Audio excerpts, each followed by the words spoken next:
Good evening, everybody. Lance Bauman here on YourLiveEvent.com, bringing you another fun night of wrestling here in Aken as the Gobblers play host to Nashwauk-Keewatin, the Titans, and also our neighboring town, the Brainerd Warriors. Gobblers will be up here on the first mat here just in a few minutes here, kicking off about 5 o'clock. We will do the grand entry, national anthem, and introductions, and then we'll be wrestling at Nashwauk-Keewatin, the Titans here on the Aken wrestling mat here. JV will be on the other black mat on the right-hand side here in the Noel Bailey gym, and all JV will be wrestled over there. Brainerd Warriors come in here with a super stacked and packed full AAA team tonight. Gobblers drop down to single A this year, and Nashwauk-Keewatin are also in the single A with us. And they are also in our Section 7 Single A section. Not sure if my homely partner, John Klein, will be on here tonight. I haven't seen him yet. He's probably still working. But I look forward to having him joining us later on tonight. Tonight is a senior night. Senior night for the Gobblers here in 2024. We only have a handful of matches here at home tonight, or this year, I'm sorry. But we do want to make sure we recognize the seniors here, and later on tonight we will be doing so. They are in the likes of Kenny Erickson, Walker Jones, Madeline Strohmeyer, Nathan Trotter, Jacob Betzovic, Jackson Klein, Adrian Kazmarzak, Tyler Frankie, Nina Ashton, one of the managers, and also Lexi Hills, the other manager. The Gobblers are coached by Greg Hills this year. Greg Hills was a wrestling coach back when I was a kid. He was always into wrestling growing up. Another wrestling brother here for the Aken Gobbler Wrestling, and that is Greg Hills. He was assistant for the last many years to head coach Larry Lojaquist. Larry finally was able to retire this year, and Greg took the helm and is having a great season here with all these young kids. The Gobblers do have a couple open spots here still this year, but we'll have a couple of back here. Nathan Trotter was on the IR here with injury here last few matches, but he got the clear earlier this week to start wrestling back tonight, so we'll see him. And also Jacob Williams. Jacob Williams also ranked in state here at the upper weights. Good to see him back here. He was a state entry last year. And it's going to be fun to have him back here on the mat tonight. Just an outstanding wrestler all the way from 8th grade. Now he is a junior, but excited to have him back. And then we'll also be seeing Maddie Strohmeyer. Maddie Strohmeyer took second place at the Rumble of Red. She had a bracket of 27 other female wrestlers in her bracket. She wrestled all the way up and lost in a rematch to the gal that she beat at another tournament earlier this year. But unfortunately, she ended up taking second place. She was runner-up out there at the Fargo Dome in North Dakota. Joining me now, the one and indispensable John Klein. John Klein, thanks again for joining us tonight here. We got a nice try here between Brainerd and Nashwauk-Keewatin again tonight. Yeah, this will be interesting. I don't know a whole lot about Nashwauk-Keewatin's team.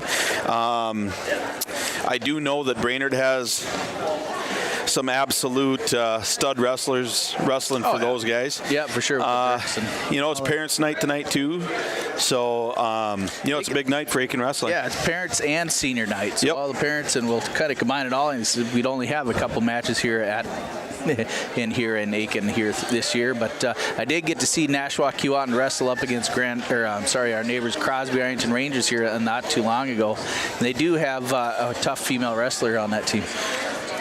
Like I say, I don't know a whole lot about her. I think that's Giovanna Volker, if I remember right. Yep. They bring in a kind of an up-and-coming team from my understandings.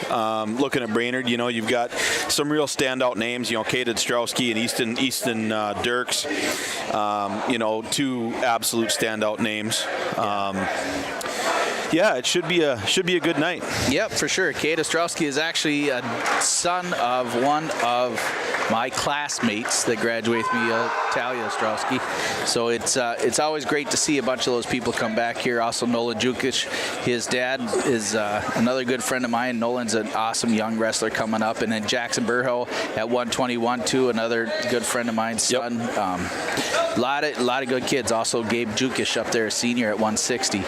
But again, the Brainerd Warriors have a tough team this year. Yes, again, they do. They're stacked and deep, and again, Easton Dirk's kind of at the helm there as a sophomore. Yeah, ranked he's here in this Guillotine also. We'll talk a little bit about him obviously when he gets on the mat, but he is as fluid and as technically talented and as hard a worker as you're going to find. Oh, yeah. He's so good. If I remember right, I don't know a lot about Giovanna Volker, but she is a stud in her own right. She wrestles extremely tough, gets out and gets after it, which will be fun to see. I kind of wish that she was a bit smaller because I would have liked to have seen her match up against our own tough female wrestler, Maddie Strohmeyer. And there's talking to Coach Hills. He's going to see what happens. Might be able to get the two to match up. It's all up to her. I think that'd be fun. I think that'd be a lot of fun. They would be super cool. Yeah. Super cool. We're going to go ahead and stand and rise as the color guard enters the gymnasium.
Well. Awesome job, Jordy. Fantastic job, Jordy Rinta.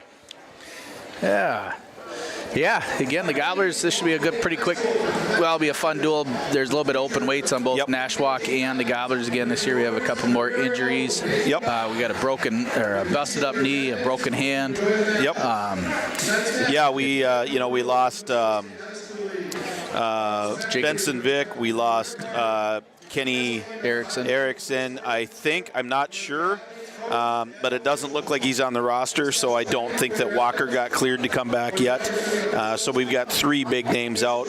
Nathan Trotter is back. He's back in the room. We'll see what happens. As we run down our roster, we got Weston Killen, an 8th grader who was showing an incredible amount of promise. We've got Carson Crane.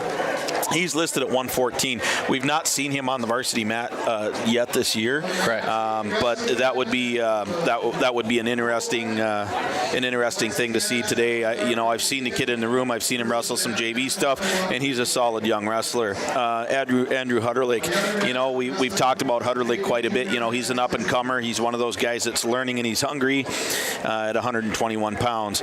We got Adrian Kramarchek, a 9th grader, and Maddie Strohmeyer at 127 pounds. pounds. You know, we know what Stroh is. She's a hard-nosed, go-get-'em style of wrestler, as is Adrian Kramarczyk. Again, a young guy who's learning a lot, and he's real hungry. 133, probably one of the hardest nose guys we got on the whole stinking team. You know, this kid just brings a ton of nasty. He's hard to pin. He's a tough nose wrestler. Noah Rucker. I mean, that kid's tough. At 139, we got Jackson Klein. You know, he brings a lot of technique, a lot of strength, and a pretty good amount of experience. And then one of the team captains, Nathan Trotter, at 45. You know, he's had battled an injury here. He's got a little back dinger, but he's back, and you know, he's wrestling with a ton of confidence and a ton of nasty this year. At 152, his younger brother Garrett Trotter, another stud young kid. You know, we've got some young guys on this team that can just flat out wrestle, and Garrett's one of them. 160, welcome back this season, Cole Spolarich. You always got to be careful with the Spolarich boys because they got some crazy hips. And then it looks like we're going to be open a couple weights, and then welcome back, wrestling at 215. Jacob Williams is back from a ankle injury from football. He's missed a lot of time, but it's going to be nice to see him back tonight. Yeah, having that history come back as far as Williams, and just being able to get that stability back into the room, and hopefully tonight, and well, we always pray that the rest of the season's okay and healthy for everybody else, but unfortunately we've had some ups and downs over the last couple of years, for sure. But even the injuries earlier this season, it's probably a blessing or a curse. Blessing that maybe the kids will be back here for this section tournament. They got to weigh in once before sections happens here, and sections will be down in Ogilvie this year for Section 7A. The Gobblers drop back down to Single A. They have the likes of Nashwauk's in there with us, Deer River, Black Duck, Ogilvie, Mille Lacs, Royalton, Staples. Royalton got thumped by Holding Ford the other night, 6-40, no pins on the night for anybody. Wow! So that was a good thumping. But I think the team to beat right now is Staples Motley. Staples Motley are at the top of the game. That is your alma mater. Yep. And they're just doing awesome. But then we also have Walker in that round too. So I had a conversation with a fellow alum from Staples, and he said it has been over 20 years since Staples has been this solid top to bottom. So I think you're right. I think they are the team to beat in the section this year. I think we're going to have to go out and wrestle them incredibly hard. They bring a ton of talent, a ton of history like Aken does, and it's fun to see them back. As we're standing here, we see the Aken team come on out.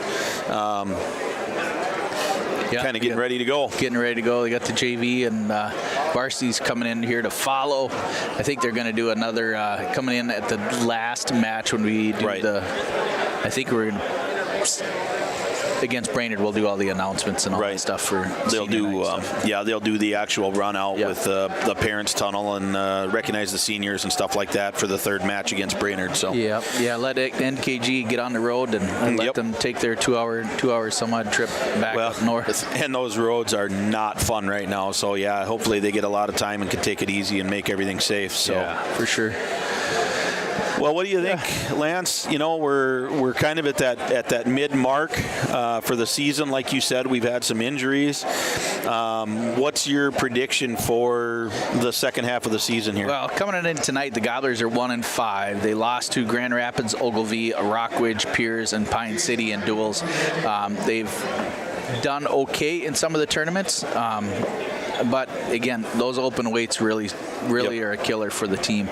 Ultimately, the Gobblers will be wrestling Brainerd tonight. They'll be down at the Moore tournament tomorrow. Usually we have a handful of kids that are pretty good, but then Gobblers have a couple of rough matches here, or big tough matches here starting next Tuesday. They're going to go to Bertha Hewitt and Foley there for a try there. Those are a couple of tough teams. Then they travel over to Squats and head to the Ashland tournament, and then the Deer River and Cloquet back at home here. And then we also have Mid-State on the 19th here in Aken, and that will be the naming of the new gymnasium here at 5:30 that day for Coach Noel Bailey. as they do a special ceremony on that day. But Mid-State being able to have that back in Aken here is pretty awesome. It'd be fun to have all the teams here spread out between the 2 gyms, 4 mats. The best thing on a basketball court is a wrestling mat. True story. And, but then we roll right back in up to Grand Rapids and go to the Skip Nailing tournament, and then we travel to Grand Rapids again later for the last match of the season. But before we go to Malacca and Mille Lacs, and then Cass Lake and Royalton. Gobblers are going to really struggle. I ain't going to lie to you. It's going to be a rough team duels throughout the rest of the season. It's going to be a struggle all the way from here on out. The biggest thing as individuals, and make sure that the kids that are on that tipping point to either success or destruction, they got to keep on that they got to get through here, get through and battle, understand that team scores are important, but understand that it's not that important. They got to really work on their individual techniques and their individualism with this state of or the sport of wrestling here, and that's all that matters. You see the continued improvement through the year. You'll see that in the likes of their individual matches, and that's what the team really wants to work on. I'm pretty sure that's what Hills is thinking too. Yeah, I think you're right. I think that I think you're right. I don't think we have a slouch team ahead of us in the schedule. I don't think that there is such a thing as a slouch team in the sport of wrestling. On any given night, on any given mat, any wrestler can beat any wrestler. For sure. And this is one of those scenarios, the rest of the season, this Aken team, if they start to believe in themselves and start to have some confidence with these young kids, get some of our veterans back from injury, hopefully, the end of the season could be real interesting. Oh, for sure. And again, the bonus points, right? Don't even get pinned. Just try not to get pinned. Noah Rucker, prime example. That kid will bridge for 5 minutes and 59 seconds off his back and not get pinned and save them team points. You save that point, and that's just it, is having not only a personal awareness of what's going on in the match, but also the team awareness of what's happening with bonus points. The difference between a 3-point decision and a 4-point major decision can be really, really big in a close dual team score, Sure. So, I agree with you 100%, is having that awareness, and then like you said, fighting like that to not give up that bonus point if you can help it. I think Noah Rucker has to be one of the toughest kids to pin I've seen in years. Yeah, just an animal. Well, we'll see who we got coming up here shortly here. We want to say thank you to Cheyenne Bauman for running the camera here tonight again. She's my staple on the left side here. So, for a second, I thought she was ignoring you, which most daughters do to their fathers. But no, she gave the thumbs up. Yep. We do appreciate her so much. She does a great job. Yeah, she's pretty awesome. So, no, we're pretty excited to have her along traveling with us this year. So, but yeah, outside of that, John, the Gobblers in a rebounding year per se as a team, and hopefully we need to get some more kids out here that are just bigger. Well, I think we need some size, but I think also with size, I think we need numbers. I think our elementary program and our junior high program, we need to do some recruiting within the school, and some of those guys that are maybe out doing some ice fishing and doing some of that stuff. Hey, let's pull them in and get them in the room and get them involved in this sport that you and I have. It's really a once in a lifetime opportunity. It really is. Here, anything you can do in school, and you can only do it in school, you should do it in school. Make sure you get out there and you spend the time and invest in your upbringing, and make sure you're doing whatever extracurricular activity is. We want wrestlers. But anyways, if you want to do madrigals, or you want to do one-act play, or you want to do something. Try it. Try it. Do something. Do it. Why not, right? Because you only got one chance, and then you only got one chance at your high school career for anything. So. Well, and then, on top of that, the sport of wrestling offers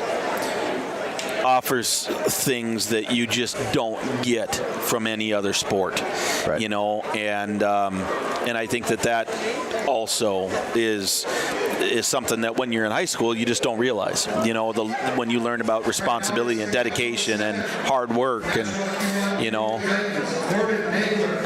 Corbin Nagler against Weston Killinan here, starting us off here at 107. And this is the Gobblers versus the Titans. And away we go, right in the center of the mat. Nagler and Killinan going head-to-head. There's a nice outside single shot by Killinan, and he gets his quick 2. Well done, good aggressive start. He gets right into a deep waist, and now he's going to cut Nagler. A little bit of a collar tie here. Another outside shot, single up into a double for Weston, and he's going to get another 2 takedown. And he's going to cut him again. Weston on a tear right now, moves back to the center of the mat.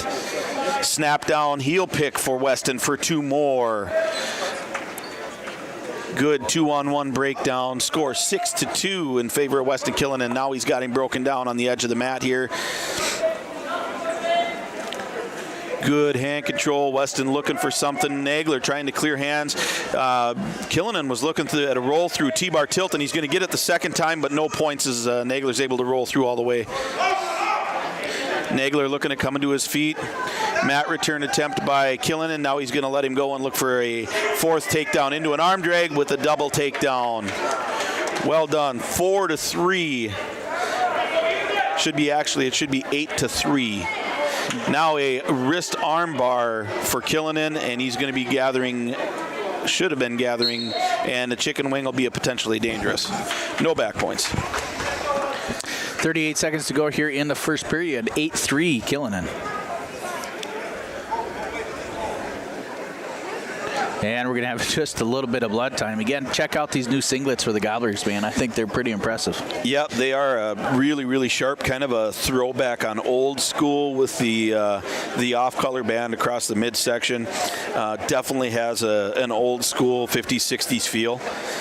Super, super sharp. And I know that that's the special occasion singlet that Aken is using, so the guys in tournaments, when they're wrestling in the finals, they get to wear those. Otherwise, an event like tonight, I'm sure we'll probably see them at some point during Mid-State also to honor Noel Bailey. Yep. Yeah, and they'll be back into the traditional black and silver singlets here. Yep, I do love the other ones too, though. Yeah. They're real tough looking, and but yeah, Jackson talks about, he's talked about wearing those, the red and whites, and what that means. Nagler takes a down position here. Again, he is down 3-8 to Killinan. 35 seconds to go here in the first period. Tries a quick stand-up, good breakdown, keeps him down on the mat. Does Killinan. About 30 seconds left in the first period. Killinan again looking for a bar. Rolling hands. Nagler trying to fight off of his belly.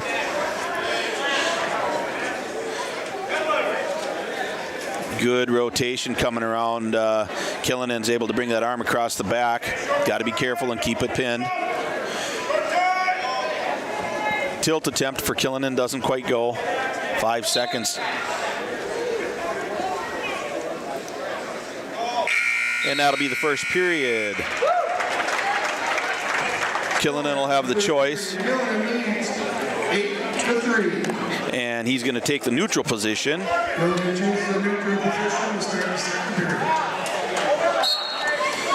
And there was a shot by Nagler, countered by Killinan. And Killinan gets a lat drop right to his back for goes Nagler.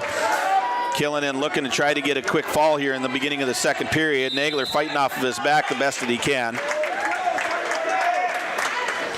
Killinan squeezing, trying to get that one shoulder down. He's going to try to get into a Saturday night ride here and elevate and put some pressure on that outside shoulder.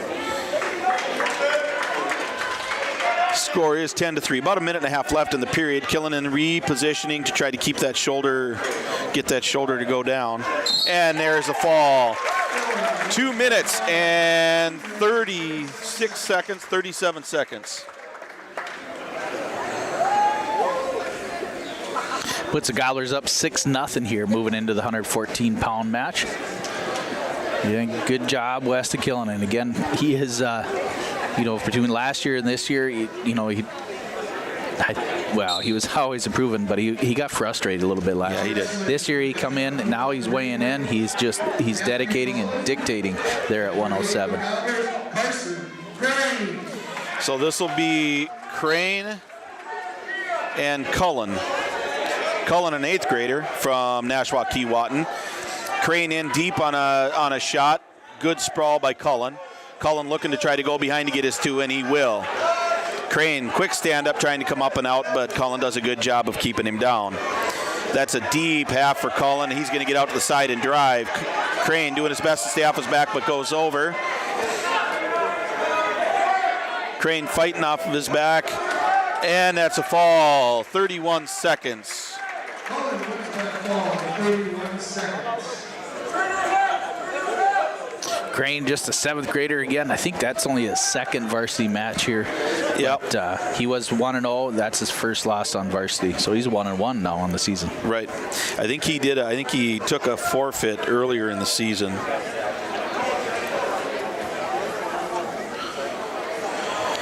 That was Rusty Horak with the fall. No, Matt Cullen.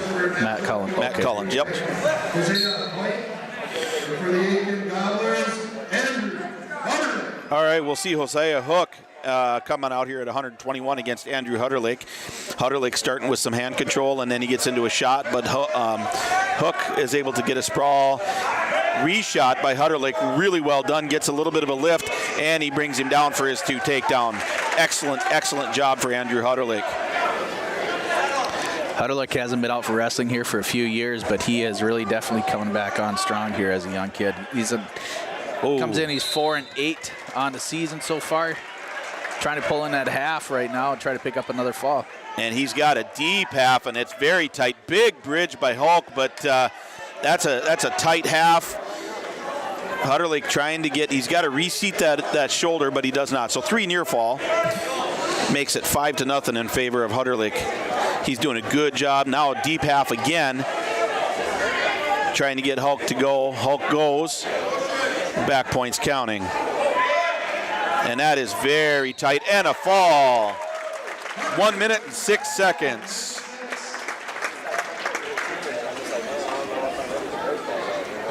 Excellent job, Andrew Hutterlake.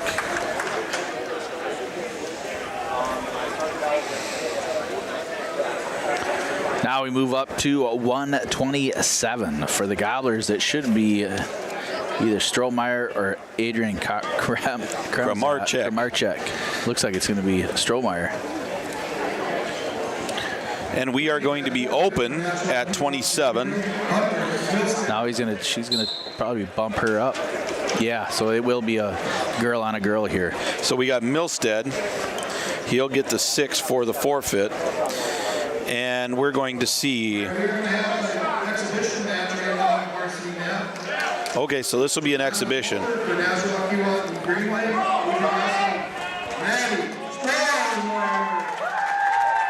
All right, let's see what we got. Volker and Strohmeyer start out. They circle each other. Big crash by Stroh. Hand control by Volker. Doing a good job of keeping Stroh off. Stroh's coming in hard. Big crash again by Stroh. Coming in hard on Volker. She's got an underhook. Digging very, very hard on Volker. Volker slide by counter. Is countered by Volker. Reshot by Stroh. Lots of quick action right on the front side. Another big crash by Stroh with a heel pick attempt countered by Volker. Into a reshot double for Stroh, countered by Volker. Big sprawl by Volker. Stroh trying to come up. She's going to come up into a body lock. Gets to go behind. She's looking to be able to finish. Volker fighting it off. Just a little bit bigger than Strohmeyer is, and off the mat they go. No points.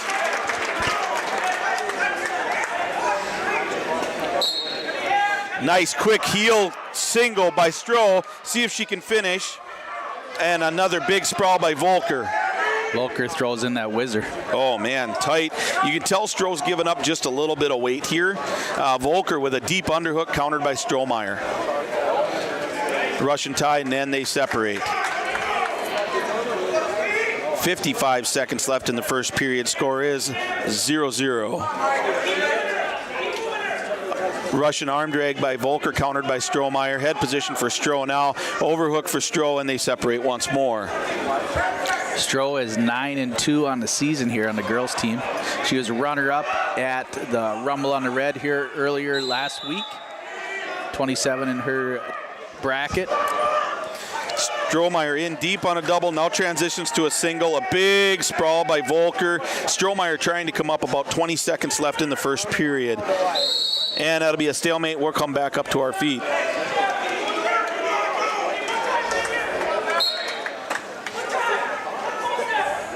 Inside binds for Strohmeyer.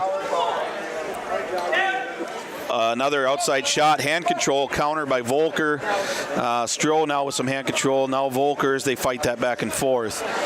Strohmeyer being very heavy on the head. Nice outside shot, countered by Volker at the end of the period. 0-0 going into the second period, no score.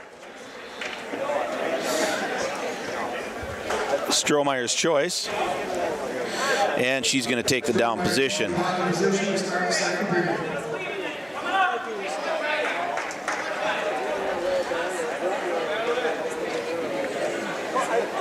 Strohmeyer quick on a stand-up, countered by Volker, who tries to throw a leg in. Stroh is able to get a hold of that leg. Volker wrestling a little bit far forward. Strohmeyer bringing that leg. She's going to get a sit and a reversal for 2. Good switch attempt by Volker, countered by Strohmeyer. She tries again. Strohmeyer's doing a good job staying behind. Volker's going to get her 1. 2-1. Strohmeyer in on a deep single, quick and fast. Volker's able to counter. Stroh comes up, looking at a body lock, and there's a throw, but off the mat they go. Score is 2-1, Strohmeyer.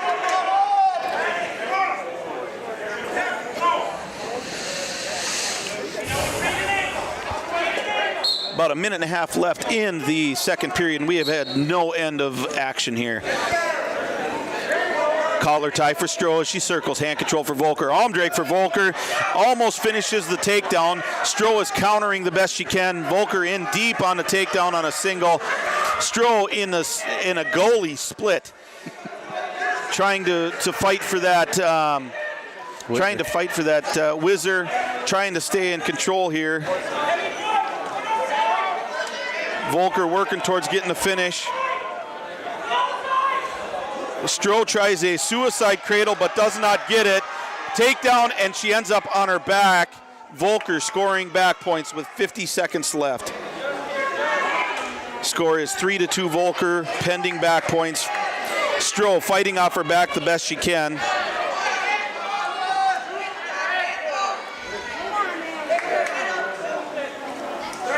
.30 seconds left in the second period. Stroh fighting off of her back the best that she can. Volker doing a good job trying to fight that hand forward to put pressure on the shoulders. Big bridge by Strohmeyer.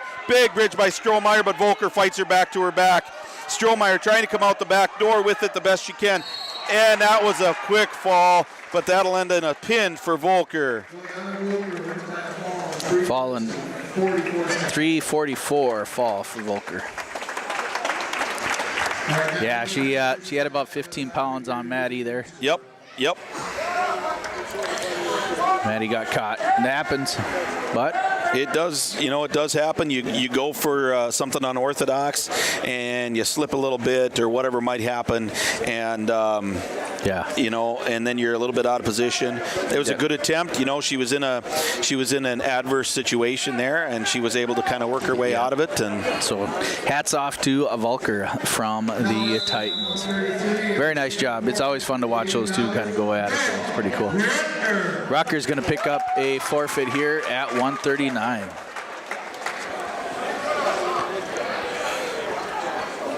I made that a minute 133. I'm sorry. It should have been 33.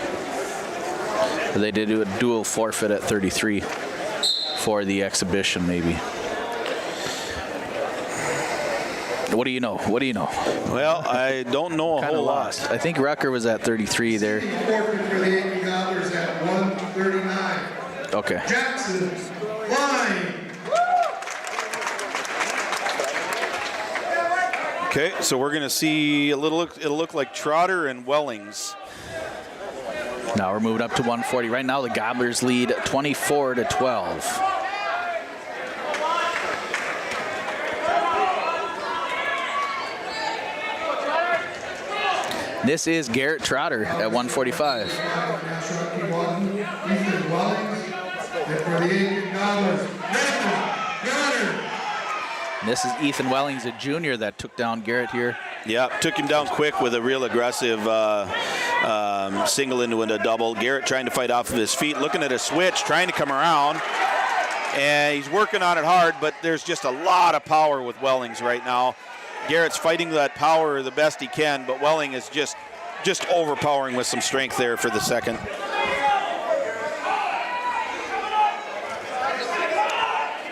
Garrett's working up to his feet.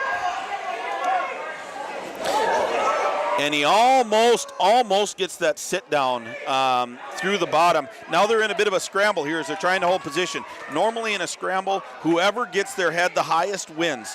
Welling coming out the back.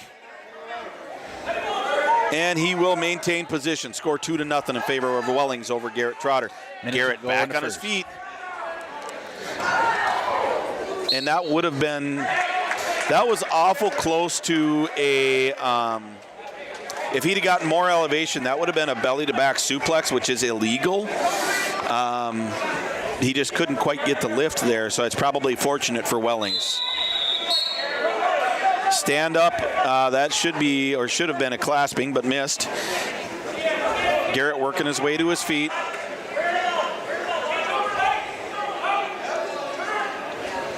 Garrett's doing a good job with his hips. Yeah, he's doing a good job here. Out he comes, and he'll get one. 2-1. Wellings over Garrett Trotter. They're back on their feet. 35 seconds left in the period. Trotter circling, Welling pushing.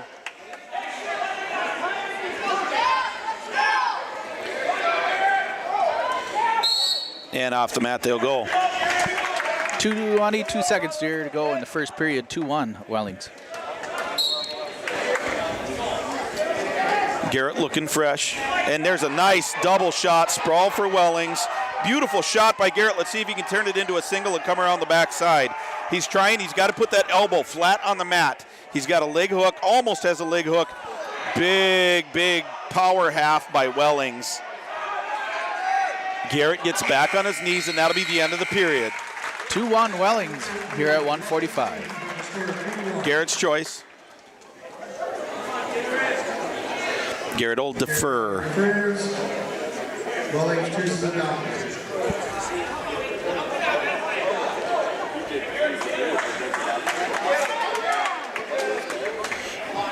All right, that's Garrett's going to be on top, riding from the left side. Big, quick sit out for Wellings. Garrett does his best to follow, but ends up in a front headlock. Wellings back to his feet, and that'll be 1 point escape for Wellings. 3-1 Wellings. Wellings real aggressive on the front side of the period, coming after Garrett a little bit. There's a slide-by attempt by Garrett. Can't quite get it, but he gets a big sprawl on a single. He's got to try to go around and get behind for a 2, and he's doing his best. He's got to clear that leg, and he will get 2 takedown for Garrett Trotter. Ties it up at 3, 1:22 to go here in the second. Now Garrett trying to set up to get a ride here. He's got about 1:15 left in the second period. Wellings flat on his belly. Now Garrett brings that arm across the back, looking for a bit of a bulldog here. Oh, and that arm just climbs a little bit high, but that was really a close one for Garrett Trotter. Yep. Yeah, he pushed that 90. He's going for the wrong side to make that Foley Farmer work. But, yep. Yep. 3-3, 1:07 to go here in the second. Trotter in control. Garrett looking good. Let's see if he can get a breakdown. Sit out a little slower, and there is going to be a chin drop into a chest on chest as Garrett Trotter. He's got Wellings on his back in the middle of the mat. 55 seconds left. Garrett Trotter putting weight on the shoulders in a real good spot with a reverse half, looking for the fall. Garrett Trotter, look at it, there's the fall! There you go, Garrett Trotter. Excellent. Excellent job, Garrett Trotter. That brings Gobblers up to 30-12 with that fall. That was huge. What was that time in there? Was it I got a little bit overexcited, and I didn't even see the stupid clock. That was an excellent job for Garrett Trotter. Probably the best wrestled match I've seen him do all season, Lance. Yeah, for sure. Excellent job. I'm still excited. That was fantastic. Garrett runs up to 5-6 on the season with that fall. Now comes his older brother here at 52. John Duffy for the Aken Gobblers. Nathan Trotter. And we'll have John Duffy at 52 versus Nathan Trotter. It's good to see Nathan back. I know that his back was really bothering him. Nice outside shot countered by Duffy. Duffy looking at a bit of a bulldog, trying to muscle Garrett or Nathan, and off the mat.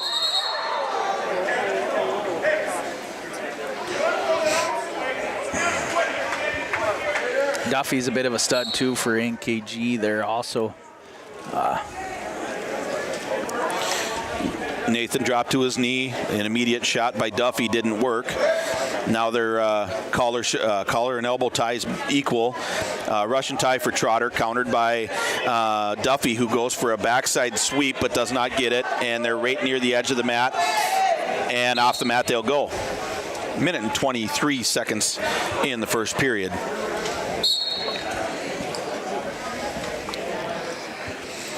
And they're circling a little bit here. Duffy with a slide by.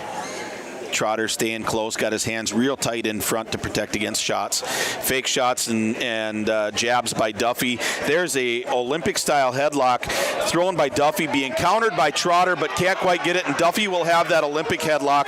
Trotter looking to counter, can't get that leg hooked. Looking to counter, and he gets the roll. Is he going to be able to keep the roll going? And he can't. Duffy is able to switch hips and stay in position. 45 to go here in the first period. Trotter doing his best to fight off of his back. There's a bridge for Trotter, doing his best to fight, and a big back arch for Trotter. Duffy fighting hard. Trotter doing his best to stay off his back. He's got a shoulder lock. And they're going to call, that was, Lance, I'm not even going to say anything. 33 seconds, John Duffy. Okay, so we will we'll move on. 18:30. Okay, fall for Duffy.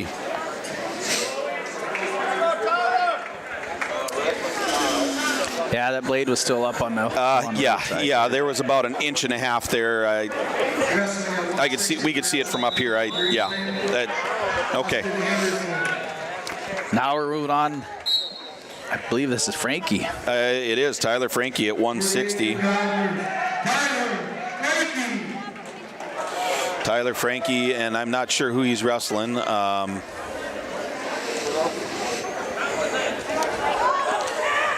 believe that. Austin Anderson. Austin Anderson. And Anderson will get a takedown. And now Frankie looking to come out. Frankie now in a position of single, switches to a double, gets a go behind. Now he's looking to finish. At least looking to try to get one, but looking to try to get a 2 reversal. And they're going to award 2 reversal. And then Frankie will cut him to make it a 3-2 score in favor of Anderson.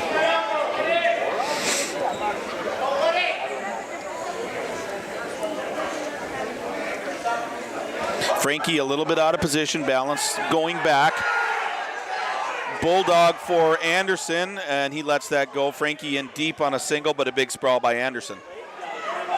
Frankie trying to come up, gets his head position right into a half. He'll get 2, and he's trying to get a little bit of a pump here to run this half. Anderson trying to come to his feet, and Frankie will cut him.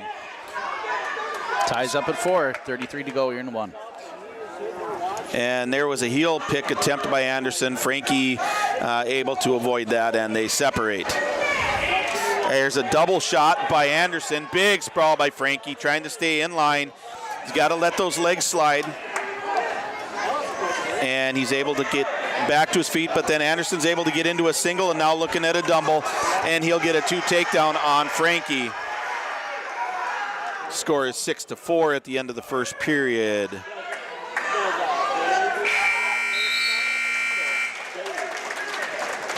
Anderson leads 6-4 after the first period. Frankie defers.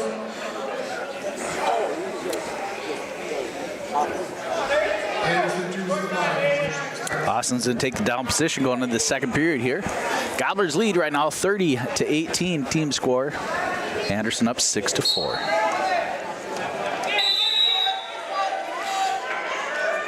Frankie looking at trying to keep Anderson down. Anderson in a stand-up, and Anderson will get his 1 to make it 7-4. There's a good fake by Frankie, but not able to capitalize. And right near the edge of the mat, off the mat they'll go, no points.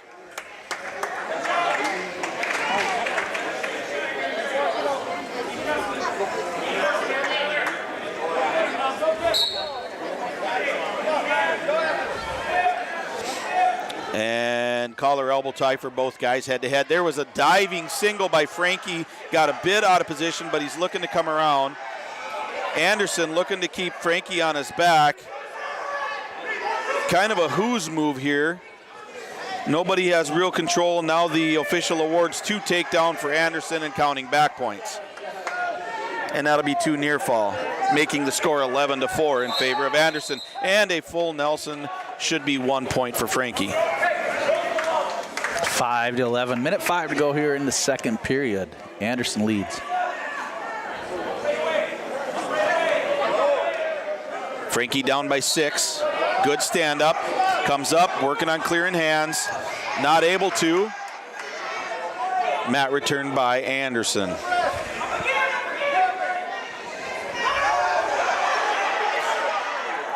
Almost, that was a roll through attempt by Anderson with a T-bar tilt. Almost gave Frankie a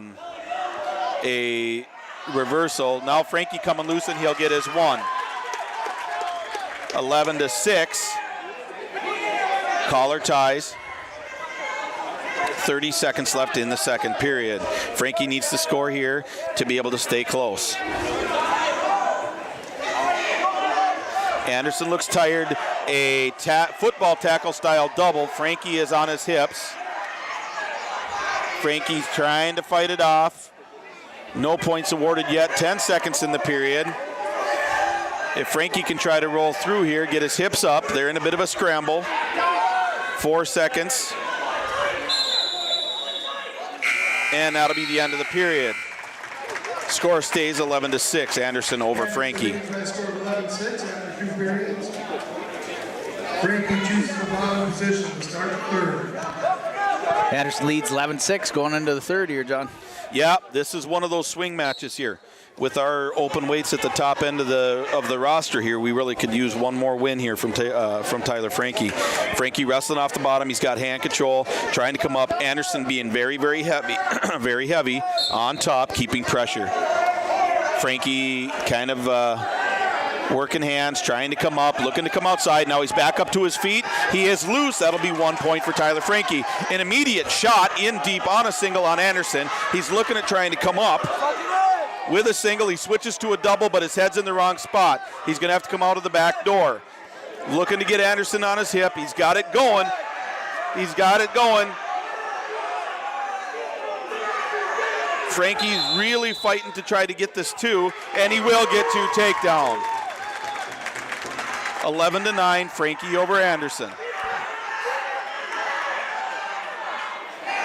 Anderson coming up. Frankie needs to keep him down. Frankie with a half in. Anderson looking to get a 2, and he will get a 2. Reversal to make it 13-9. And that's going to be an injury time for Frankie, I think. Maybe not. Blood time.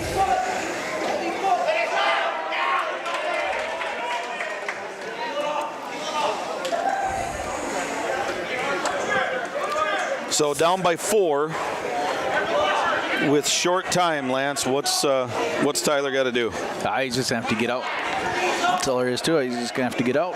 Yep, he's got to get out. Got to score. Quick takedown if he can, but short amount of time. We'll see. It's no short of try for sure. He's getting after that. He's getting in there, but he's just a tall, lanky kid, and a side roll or a Granby'd be great, huh? Yeah, for sure. He's grown into his body for sure, and using every last part of his body to his advantage. So yep. Hats off to Tyler. He was fun watching him last year, and now he's really starting to just really mold and just get out there and do a good job. Yep, I do see Tyler has been spending some time in the weight room.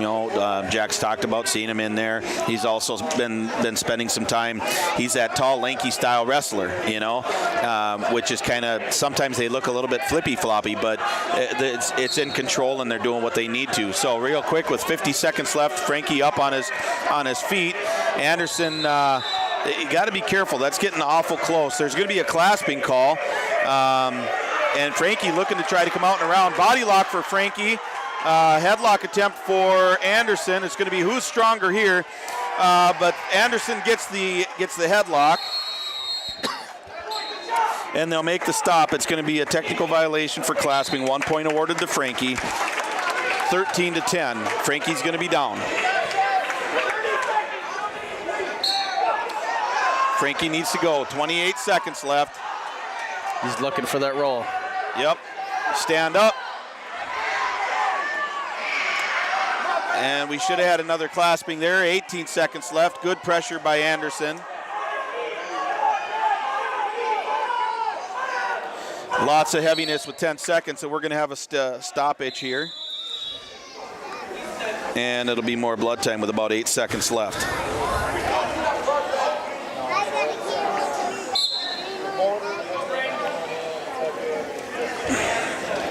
Yeah, with 10 seconds left, there's the only things that are going to do it are side rolls or Granbys, and side roll probably is the fastest off the bottom. And you see Coach is talking about that. He's talking about how to do that and where to go with it.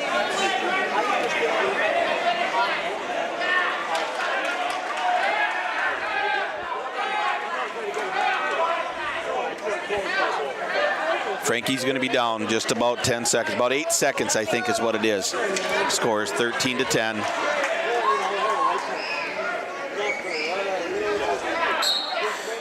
Frankie goes side roll, and he just misses it. Just missed it, countered by Anderson. It was almost there. It was a great attempt. Such a good attempt. 13-10 decision for Anderson. Good wrestled match.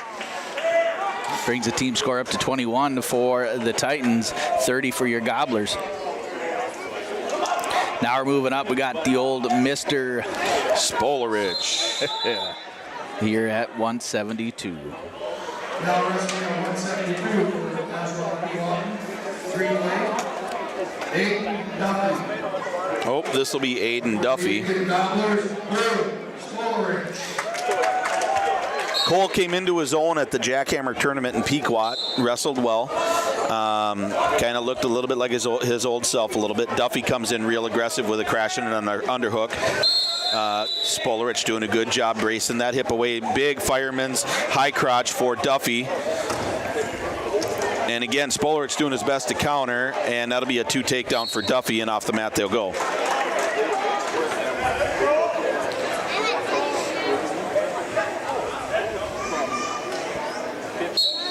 Spolarich looking to come up. Duffy throws in the legs with a crossbody, pulls that arm back. Looking to gain control of that far arm. Crossbody ride, looking to get a tilt, possibly into a guillotine. Cole doing a good job of trying to fight it off. Good breakdown crossbody by Duffy, keeps Cole flat, looking to bring that arm over. Now he has to be careful, but Cole gets that arm back. Well done. Now Duffy's a little high, but is able to gain control. Good mule kick by Spolarich, looking to get loose. Duffy trying to break him down with both hooks in. Cole doing a good job keeping his head high, not letting Duffy stuff his head down. Hand control, arm control, and Cole's able to get clear again. Back to his knees, looking to come up. Duffy with a tight hip half Nelson ride. Cole's got one leg up. Sit out attempt by Cole. Duffy does a good job of countering. Just under 30 seconds in the first period, score 2-0 Duffy.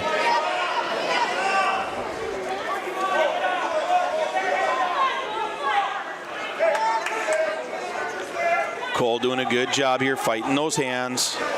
Duffy controlling off the top. 10 seconds left.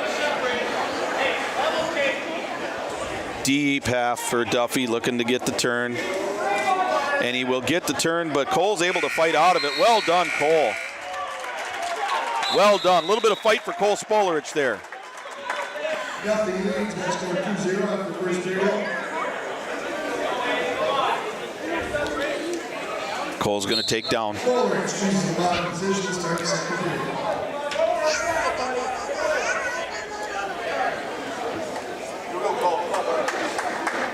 Duffy riding from the left. Little flinch off the bottom for Cole, trying to figure out what Duffy's doing. Duffy riding really hard, tight hip, half Nelson ride, hooks a leg. Cole's able to clear it. Lots of pressure for Duffy, flattens Cole out with that college ride right in the middle of the mat. Duffy rolling that wrist. Again, looking for control on that hand. He gets it and brings it back across Cole's back. He's going to look for that Foley Farmer again. Has to watch that arm. And he's got that hand locked, but Cole's able to get it back, and Duffy stays in position in the ride. Minute 19 to go here in the second period. 2-0 Duffy. You're at 172. Cole doing a good job sticking with this guy. Duffy gets a leg hook. Again, trying to control hands. Cole's working on trying to come out. Head is coming up. Trying to free that inside leg. Cross body ride for Duffy again, looking for that far arm. Looking for that cross body ride. Cole coming up. He's going to try to clear that leg if he can. And he does clear the leg. But Duffy has brought that arm across the back again. Cole trying to come up. Duffy with a deep arm bar. Cole fighting, trying to stay away, but that's going to be back points counted and a fall for Duffy.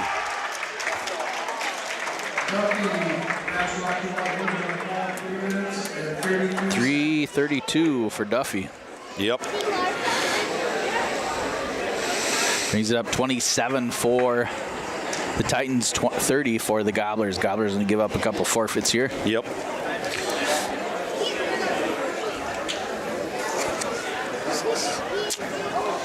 And that's just going to be out of touch for Aken. Let's see where we give up our forfeits. 89er.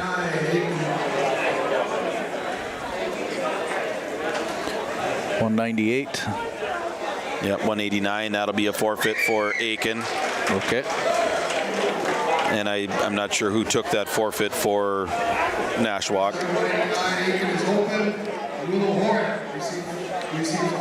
Willow Horak. So they got the names or that is open. Forfeit at 215 for the Jacob Williams. And then we will have a forfeit again at heavyweight. That's a double forfeit at heavyweight.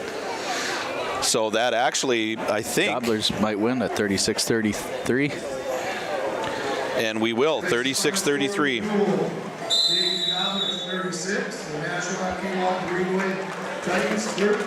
That gives us a 5:51 here. John, let's go ahead and go over this match here. Yeah, let's the go. Titans and the Gobblers here at 107. Weston Killen comes out and dominates here at the first match. Yeah. 2-minute 37-second fall over Corbin Nagler. Weston came out and he was aggressive on his feet. He got takedowns. He wrestled incredibly aggressive as I've seen him all season. And like you said, came out, got up on the points, and then went after and got the fall fairly quick. Excellent match for Weston. Then the youngster Carson Crane actually wrestled his first varsity match. Again, he had a forfeit prior, but wrestled his first match. Ends up giving up a fall to Matt Cullen in 31 seconds. You know that they say the toughest time for a young man's career on varsity or in wrestling is your first year at a new level. And the first year, especially as a 7th grader wrestling any kind of varsity, just the stage is so big. But he came out, he was game, he fought, but Cullen was just a little bit too much. Yeah, a little bit more experience here. Yep. Then we bumped up to 121. Andrew Huddleck, pretty impressive going there. A fall, minute 6 over Hosea Hike. That's the best I've seen Hudderlake wrestle. He was aggressive on his feet. He was just overall aggressive. Just went after that kid, went out and controlled the match top to bottom and got a pin. It was an excellent job. Yeah, very, very impressive. Then the Gobblers were open there at 127, giving up that forfeit to Milstead. Yep. And then we popped up to 127. It was basically an exhibition match between Maddie and Volker. And Volker ends up picking up a fall over Maddie there at 344. You know, ultimately, I think that the weight was a big thing for Maddie. Taking nothing away from Volker. Very talented young lady. Had really good position. Her ability to counter and take advantage of position was very, very good, and that's ultimately what ended up beating Stroh. She tried an unorthodox suicide cradle. It didn't go. She got out of position, and Volker capitalized on that. And she did. You know, we've said it more times than I can count. Mistakes in JV cost you the points. Those same mistakes on varsity cost you the match, and that's just kind of what happened there. She tried something that didn't work, and she got caught. Both Rucker and Klein both pick up forfeits there at 33 and 39, and then we bump up to 145. Who I think the big deal wrestler for this match, Garrett Trotter. Absolutely. You know, Garrett Trotter went out against I'm going to look here. He's a junior at 145, Ethan Wellings. Now, I'm just going to set the stage for those of you, because radio, it's a good thing that Lance and I are on radio because you wouldn't want to see us in person. But the stage was this. You know, Garrett Trotter's young. He's 8th grade. His body hasn't fully developed. He's got good muscle tone, but he's not an intimidating guy. Ethan Wellings comes out, and he looks like your stereotypical wrestler. He's jacked. He's very muscular. He's very strong. He came out aggressive against Garrett. Garrett weathered the storm. And here's the piece. Garrett Trotter went out and wrestled a technical match. He stayed close. He stayed in control. He didn't let the intimidation factor get to be too much for him. And he overcame and he wrestled better, and he just out-techniqued this kid, and he pinned him, which was fantastic. Hands down, best match of the night so far, and hands down, in my opinion, the best match Garrett Trotter's wrestled all year. For sure. Hats off to Garrett Trotter, the big deal wrestler here this first match here tonight. Yep. Nathan Trotter ends up losing by fall to Ian Duffy. I would love to see that match wrestled again. Sorry, that was John Duffy. I'm sorry, John Duffy. Yeah, I'd love to see that match wrestled again. They were wrestling close. There was not a real clear, there wasn't a real clear this guy is gonna dominate. They got in deep. Nathan was in deep on a double, and Duffy went one way and then came back with an Olympic-style headlock, and Trotter fought off. And I'm not going to say anything about how wrong the official was on that particular call. I'm not going to say a word about how bad that call was, but in the end, it is what Nathan, it is. Yep, Nathan ended up on his back. It was called a fall. It was a great Olympic headlock thrown by Duffy with a lot of power, very good technique, and he did a good job maintaining position until that call got made. So I've taken nothing away from him on that at all. For sure. And then we bump up to 160. Tyler Frankie, again, an improving wrestler for sure, ends up losing a decision 13-10 to Austin Anderson. Yep, I think two guys that are fairly, obviously, by looking at the score, fairly equal in talent and skill. Both of them got a little flippy-floppy. Both of them got a little out of position. Both of them got a little wild. But Frankie coming into his own. He had some really good takedown attempts at times. He was good on his feet. He had good body position. Transitioned well. And ultimately, he just came short. The probably the unspoken piece, or maybe the piece that people don't pick up on, was the coachability of Tyler Frankie at the end of that match. He's standing there talking to Coach Hills. Coach Hills says, "Hey, listen, this is how you do a side roll. You got to hook that arm. You got to roll hard, and when you get it, you got to be able to jump across." Tyler comes out, boom, sets his hips, hooks that elbow, rolls hard, and Anderson was just able to get the counter in, but it was done exactly how I could hear the words. And it was done exactly the way that Coach Hills wanted it, and just didn't go all the way. And usually don't listen very good, Joe. Oh, no, I'm horrible. But yes, it happened and just ran out of time, unfortunately. But that is, again, the coachability, strong suit with Tyler Frankie. So good. Bump it up to 172. Cole Spolarich over Aiden Duffy. I absolutely love watching the Spolarich kids wrestle. They are tenacious. They are aggressive. They are tough. And he went out there, and again, this is that same thing we were talking about earlier with Garrett Trotter and Wellings. He comes out. Duffy is a stereotypical, intimidating, muscular guy, and Spolarich didn't have none. He went out and he went after the kid.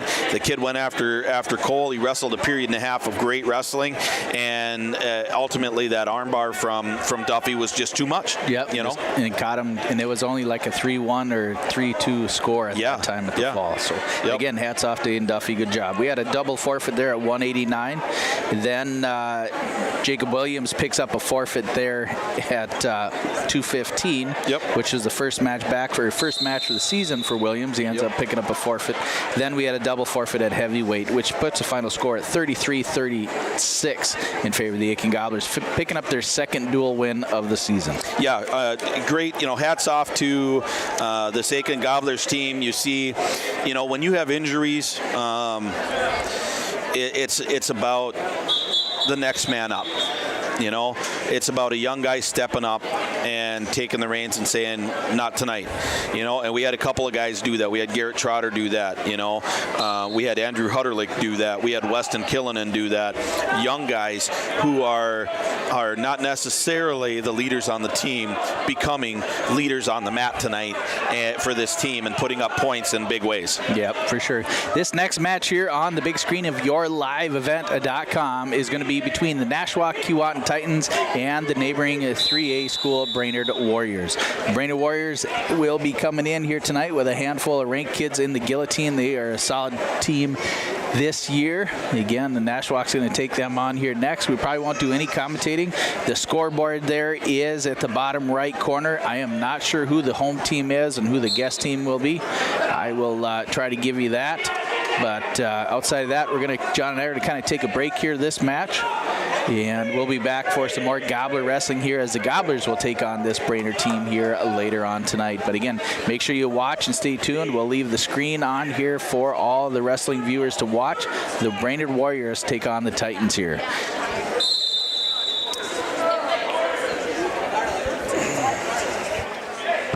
Thank you.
Now wrestling for the NPJ Titans, Hunter Milstead.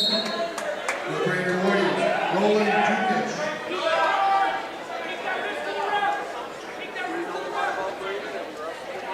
We haven't wrestled them this year, but they are solid top of us. They've got a handful of guys that are ranked. You got Berthu at 21 is tough. Hayden Zilmer at 33 is a stud. Yeah, so Jackson Nelson is younger.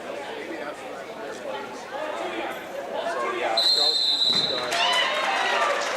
And then Easton Dirks. Easton Dirks at 45. I think is Easton ranked number 1 or is he 2? No, he's wrong. Easton Dirks ranked number 1. I think it's Jackson. They work out stuff. And then you got the Jewish boys are tough. So yeah, there's some tough work. It's fun to watch either way. Anytime you get the gym and watch wrestling, it's a good time. Yeah, the thing is, at least our schedule, I don't know, we have like no home. Everybody's short. So anyway, it's this transition from Keewatin to Trotter. So you get about out of your 15 wheel meets, you only get about a third of them.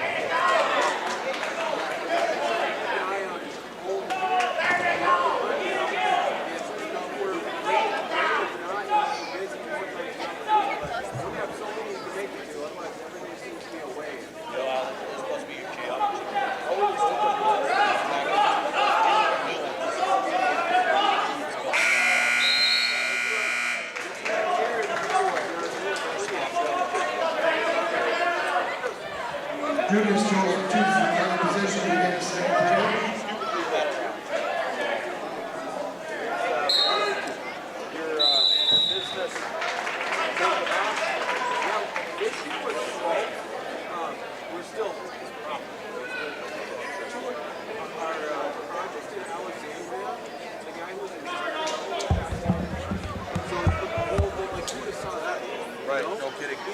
Conference at a hotel and never moved up. So they said, you know, we got so much work scheduled out, but after that, you know, we're not going to go any further until we have new manager step in next year with his part. So that kind of hurt our wallet. But then also we have a second team that was in St. Cloud, and they had Granite with their band. And they've never had that issue along that stretch up to this point. And we've been working over there for 3 years now. So yeah, they hit us with the option. They're like, we can't bury it further. So they're like, we're going to come up with a better plan next year. So that really hurt us. But otherwise, we've had the teams going steady. I'm leaving the first week of February. I got to go work in Iowa for about a month. Yeah. I'll be back every weekend, but it's a small little project. We have a good relationship with the company down there we're going to do. And we actually just picked up a project, too, that I'm pretty excited about. It's over by Ames, Iowa. All right, it's sweet. a big company over there. Yeah. They said, well, we need help for the next 3 years. I'm like, all right, we're there for you. We're in. So we're in negotiations right now, doing big boss stuff, you know. Yep. Contracts. Once that's all figured out, we get a signed contract and really do then you start working. Yep. No, I hear that. They're still putting flagrant all around history, I think. I've heard they are. Signs, you know, flagrant the CTC or if it's, I just wish we could get in with that. That'd be great. Yeah, that'd be good. And when I went in there, they just said, we have good contractors and, you know, don't fix it if you broke type thing. We'll give you a call if we need you. You guys are still living over there, right? Jukic leads with a score of 7-1. Yeah, that's what I mean. You're living We're still living here. We're living with my folks. Did you end up selling your house? Yeah. Milstead chooses the top position to start third. About 48 hours. I don't know who the hell would want that house. At a profit, I'm sure. Yes. Paid 92 on it. I'm not surprised. Yeah. So it went well. And I think she bit off more than she could chew with that big away with. So I think that it's up for sale right now. Again, or it's sold again. I'm not sure. But you know, her realtor was in there, and he's like, it'll be fine. You just had everything else squared away with the state. realized that all the phone calls, and people stopping by, taking readings and stuff, got a little annoying. That's what she liked. Yeah, I suppose. So I don't blame her. No, not at all. Not at all. I did a lot of work to it, made some money off of it. Oh, that's done. Riveting NFL in 4 minutes and 40 seconds. For the Brainerd, Roland Progress Dukic. still where we're at. We got all the foundation is in. We got all the ICF core walls that are up. We got the yard made and the driveway made. Yep. If I would have known fall would have lasted as long as it did, I would have kept on working, but I was expecting winter, so we came to a stop on it. Right, right, Which doesn't hurt to keep saving up money while it's hard to do. right. Receiving a forfeit at 133 for the Brainerd Warriors, Cade Ostrowski. He's such a nice kid. He's so smooth, but he's a nice kid. 9.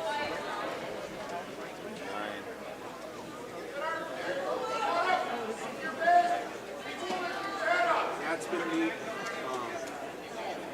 doing subbing again and being in the classroom with some of the wrestlers. Yep.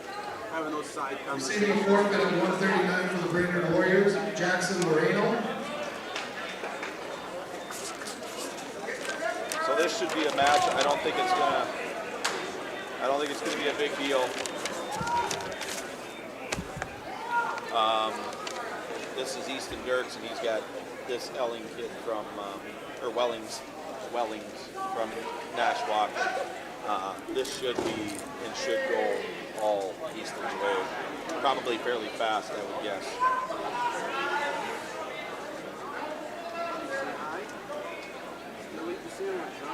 It's amazing how big Easton has gotten. He's a Now wrestling at 145 for NKG Titans, Ethan Welling, and for the Brainerd Warriors, Easton Dirks.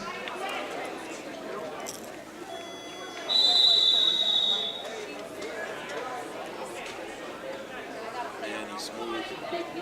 Watch the throw. Jeez. See him catch his leg in there? And into a tilt. Roll through. That's smart, though. That leg move there. Oh, that's your throw.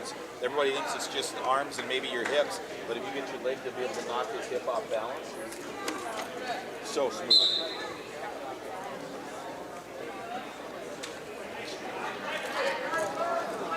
Oh my gosh.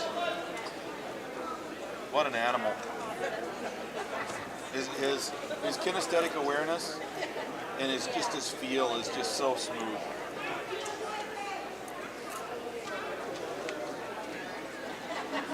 It's amazing that when you see an operator out there, just the level of difference between him and another opponent. Comes some of that natural athleticism, you know. But it's that feel. I mean, here he is. He throws it again, gets his hips and his legs inside on that overhook, single arm overhook throw. He's thrown it twice now, and Winning by 2 minutes and 30 seconds.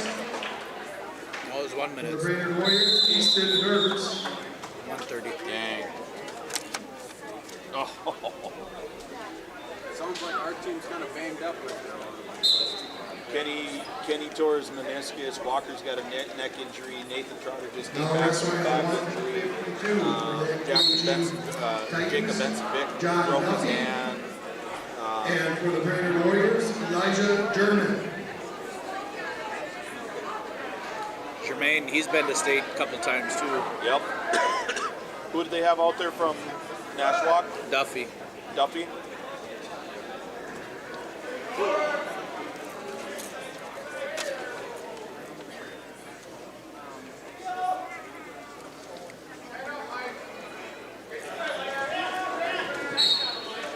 Duffy gets just a little bit out of position though. That little top knot thing I think he's got sends him off balance.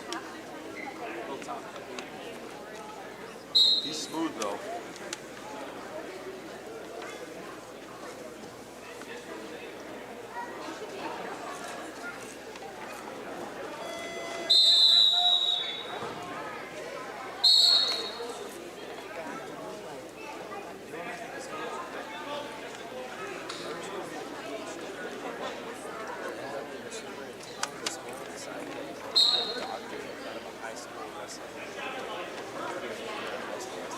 a lot of doctors have their doctors with them. Why is there a doctor? Oh, what a throw! Just you know what? Almost too much. He threw it with just too much. Sometimes less is more when you get your hips injured. He's got like this body that's longer, but it's not like optimally length. This body. Yeah. He's got the lankiness, but he's got that kinesthetic awareness, that comfortable in my body lanky feeling. You know?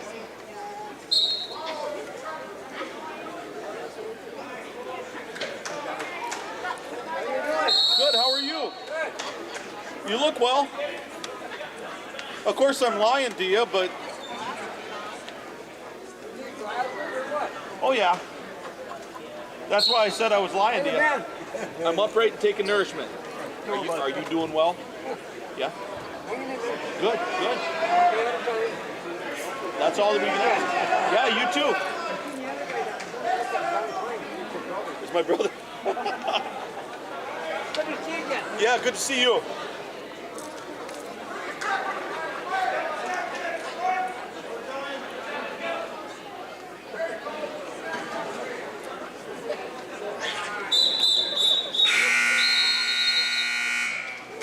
Ruben, remember my kid? My oldest boy? Duffy leads after the first period. Remember he was about this big? Yeah. He's not this big anymore. Crazy. Absolutely crazy. Yeah. I know. Well, you got Jackson, my baby, that was born when we lived out there by you. He's a senior this year. Russell's 1 weight above Noah.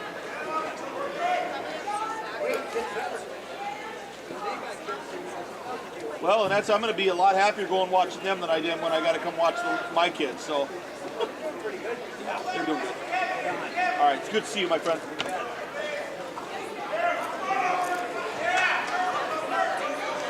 Close match.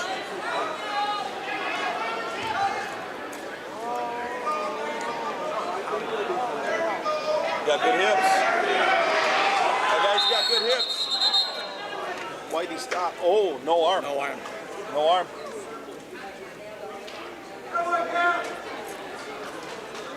So he had the arm, but he grabbed his wrist, so he didn't have the arm inside of the lock. Okay. You're supposed to lock it below the elbow, right? Well, you have to have the arm in. You can hook it above the elbow, but you have to be able to have the arm in. And then he had a control of the arm, but then his other arm came and grabbed his arm, so there was no arm inside. Because initially I was like, why is he whistling it? Because I could see that he had a hold of the arm, but then when he came out of it, I saw the other arm inside.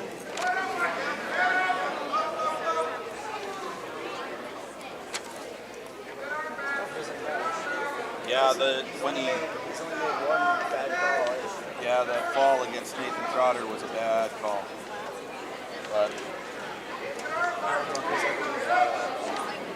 maybe not.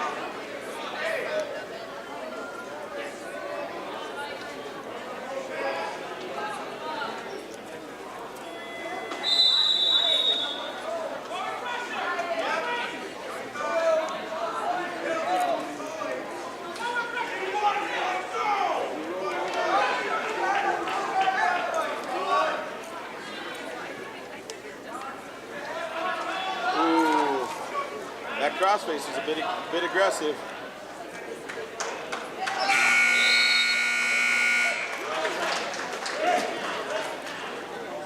German leads by a score of 5-4 after 2 periods.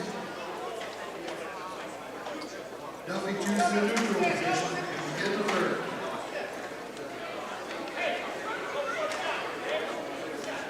He only wrestled 2 matches down the last year. German did.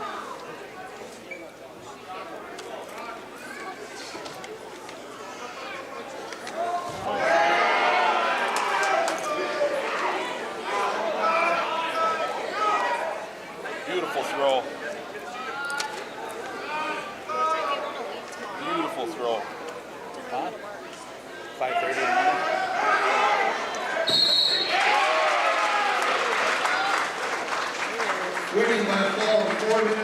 27 seconds for NKG, John Duffy. That was a gorgeous throw. But just another example of getting that hip and that leg in the throw. I thought he was ranked in the guillotine too, that John Duffy. Duffy was. I thought they had 2 or 3 ranked for single A. Now wrestling at 160 for NKG Titans, Hayden Duffy. And for the Brainerd Warriors, Dave Jukic.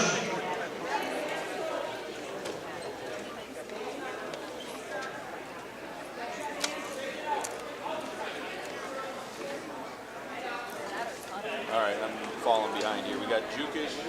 Yep, this is Gabe. Against Austin Anderson again? Or no, that's got to be Hayden Duffy.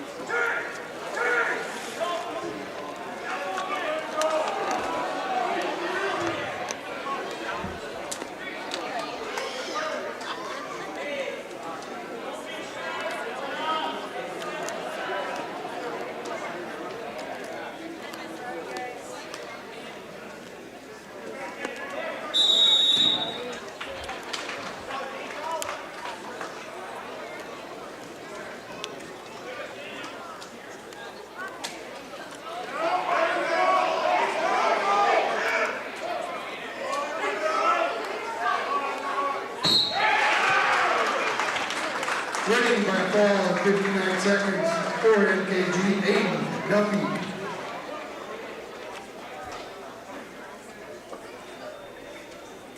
I've just been informed we have plenty of kids roaming the halls. Parents, if your children are here, please make sure they're with you and not roaming the halls in the building. Thank you.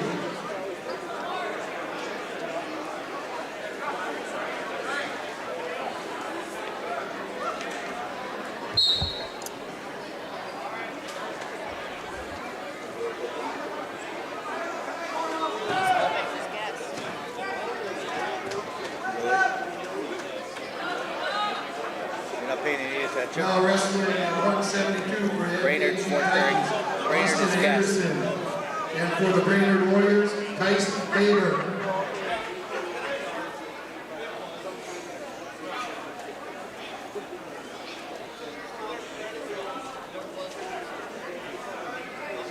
Yeah, I don't see that kid Duffy from Nashwauk. For single A? No.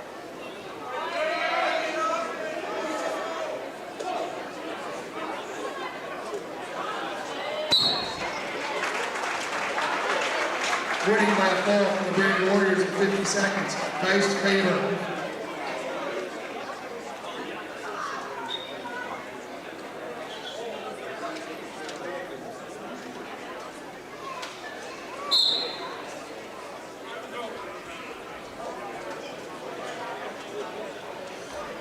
Receiving a forfeit of 189 from the Brainerd Warriors, Shane Carlson.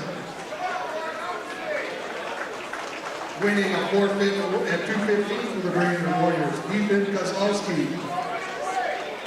And winning a forfeit at 285 for the Brainerd Warriors, Carson Heinrich.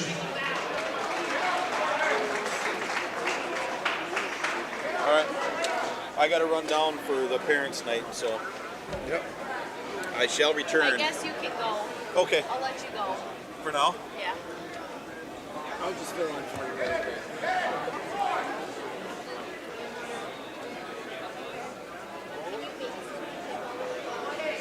It's a bit of a handful, but. I know. I've heard. You might have heard, but that doesn't mean you have any idea. That brings the final score of the Brainerd NKG duel. Brainerd 66, Nashwauk-Keewatin Greenway 12.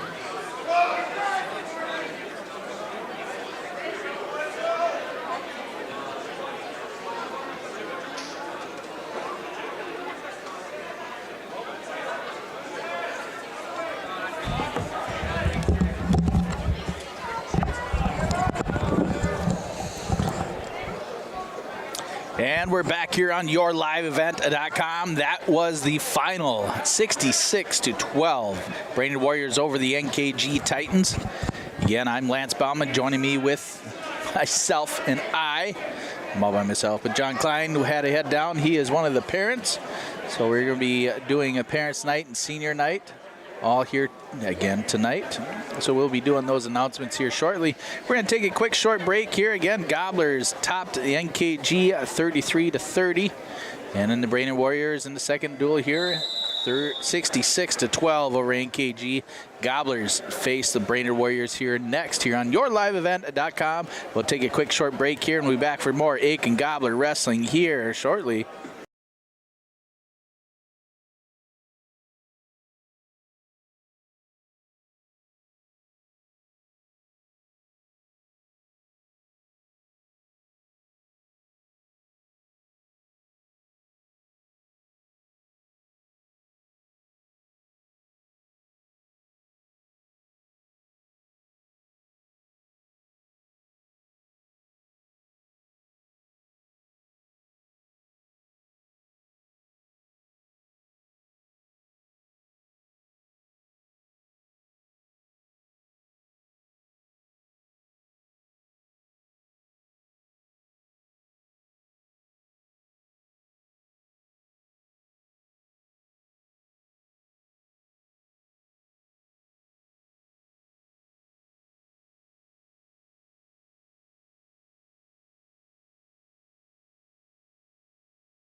Welcome to Aken Schools. Our mission here at Aken Public Schools is to empower our students to be lifelong learners and citizens by maximizing community, staff, and parent involvement, all while learning in a safe environment. Our students take pride in being gobblers and are supplied with the facilities and tools necessary to achieve our goals of student success. For more information, visit home.isd1.org. We are ISD1. Go Gobblers! It's been more than just a family tradition since 1938. Purchasing a new Ford car, truck, or pre-owned vehicle from Aken Motors. Family owned and operated. Aken Motors offers you a stress-free car shopping experience.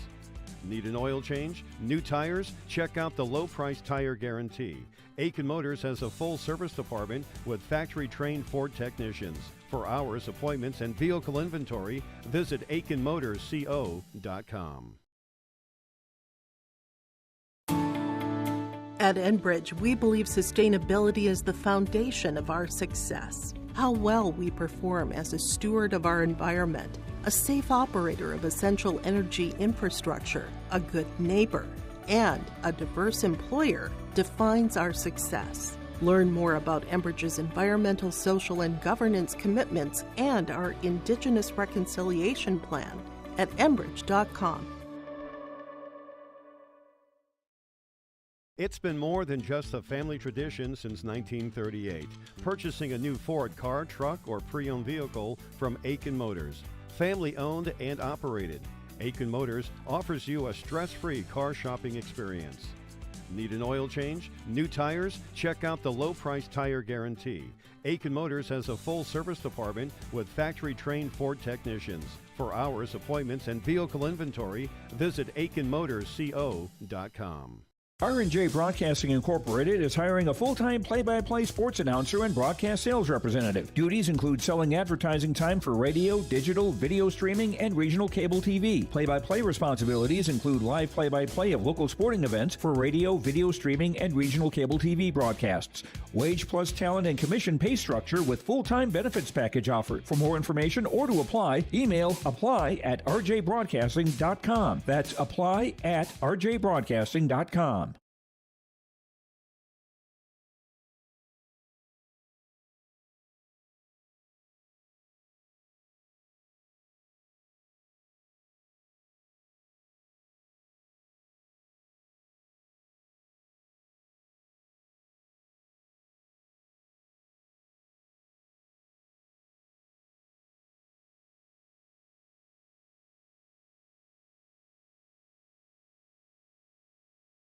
Welcome to Aken Schools. Our mission here at Aken Public Schools is to empower our students to be lifelong learners and citizens by maximizing community, staff, and parent involvement, all while learning in a safe environment. Our students take pride in being gobblers and are supplied with the facilities and tools necessary to achieve our goals of student success. For more information, visit home.isd1.org. We are ISD1. Go Gobblers! It's been more than just a family tradition since 1938. Purchasing a new Ford car, truck, or pre-owned vehicle from Aken Motors. Family owned and operated. Aken Motors offers you a stress-free car shopping experience. Need an oil change? New tires? Check out the low-price tire guarantee. Aken Motors has a full service department with factory-trained Ford technicians. For hours, appointments, and vehicle inventory, visit AkenMotorsCO.com. Welcome to Aken Schools. Our mission here at Aken Public Schools is to empower our students to be lifelong learners and citizens by maximizing community, staff, and parent involvement, all while learning in a safe environment. Our students take pride in being gobblers and are supplied with the facilities and tools necessary to achieve our goals of student success. For more information, visit home.isd1.org. We are ISD1. Go Gobblers! It's been more than just a family tradition since 1938. Purchasing a new Ford car, truck, or pre-owned vehicle from Aken Motors. Family owned and operated. Aken Motors offers you a stress-free car shopping experience. Need an oil change? New tires? Check out the low-price tire guarantee. Aken Motors has a full service department with factory-trained Ford technicians. For hours, appointments, and vehicle inventory, visit AkenMotorsCO.com. And welcome back to YourLiveEvent.com, RJBroadcasting.com, and HTC. Bringing you live Gobbler Wrestling here tonight in the hometown of Aken, here in the Noel Bailey Barn. Official naming of this will be on January 19th at 5:30 during the Mid-State Conference Tournament here, hosted by the Aken Gobblers. Again, that will be the official naming of the gymnasium here. On behalf of our world-renowned head coach, Mr. Noel Bailey, got inducted into the Minnesota State High School Wrestling Hall of Fame and the National Wrestling Hall of Fame here many years ago. Has just been a leader and a true father figure for thousands of us kids here in the Aken School, and just a great leader, great man. And again, we'll be able to honor him here January 19th during the Mid-State Conference. We are in a little bit of a hold pattern here. We need to have an hour between the 106-pounder wrestlers here. They start off wrestling about just before 6. So we got about 15-20 minutes here yet before the Gobblers and the Brainerd Warriors take on each other here on the Aken Gobbler mat. I want to say thank you to all of our faithful followers and our fans out there at YLE and also through RJBroadcasting.com and KKIN at 9:30 a.m., 103.1 FM, KKN the Gobbler. I appreciate everybody that always tunes in and listens, whether you're from Florida, Georgia, Arizona, Canada, whatever. I appreciate the texts and the support that we get from everybody out there, so I thank everybody for listening and supporting Aken Gobbler Wrestling. And then most importantly, I appreciate the Aken Gobbler Wrestling Club. They do a great job fundraising and supporting and doing whatever they can do to get Aken Gobbler wrestlers on the map, but make sure they get to their places. They help pay for all kinds of things and do a great job. We will be traveling next Tuesday night. We head over to a triangular with Bertha Hewitt and Foley. We'll be here live on your live event too. That will be streamed also. And then the end of next week there, we will be, actually I take that back. It'll be the 19th. The 19th we'll be streaming in both gyms here in Aken. We'll have 4 mats going here at the Mid-State Conference. We'll have everybody here. Gobblers will be on this red and black nostalgic mat here for the whole day. Wrestling starts at noon on the 19th. Outside of that, we are waiting for all the parents to gather and all the wrestlers to get lined up, and along with the seniors. We'll take another quick break here, and we'll throw you some more sponsors. We'll be back with some more Aitkin Gobbler Wrestling here on your live event in about 10 to 15 minutes. So right around, tune in about 10 to 7, 5 to 7. We should be ready to rock and roll again. The Gobblers will be taking on the Warriors here later on tonight. At Enbridge, we believe sustainability is the foundation of our success. How well we perform as a steward of our environment, a safe operator of essential energy infrastructure, a good neighbor, and a diverse employer defines our success. Learn more about Enbridge's environmental, social, and governance commitments and our Indigenous Reconciliation Plan at enbridge.com. It's been more than just a family tradition since 1938. Purchasing a new Ford car, truck, or pre-owned vehicle from Aken Motors. Family owned and operated. Aken Motors offers you a stress-free car shopping experience. Need an oil change? New tires? Check out the low-price tire guarantee. Aken Motors has a full service department with factory-trained Ford technicians. For hours, appointments, and vehicle inventory, visit AkenMotorsCO.com. R&J Broadcasting Incorporated is hiring a full-time play-by-play sports announcer and broadcast sales representative. Duties include selling advertising time for radio, digital, video streaming, and regional cable TV. Play-by-play responsibilities include live play-by-play of local sporting events for radio, video streaming, and regional cable TV broadcasts. Wage plus talent and commission pay structure with full-time benefits package offered. For more information or to apply, email apply@rjbroadcasting.com. That's apply@rjbroadcasting.com.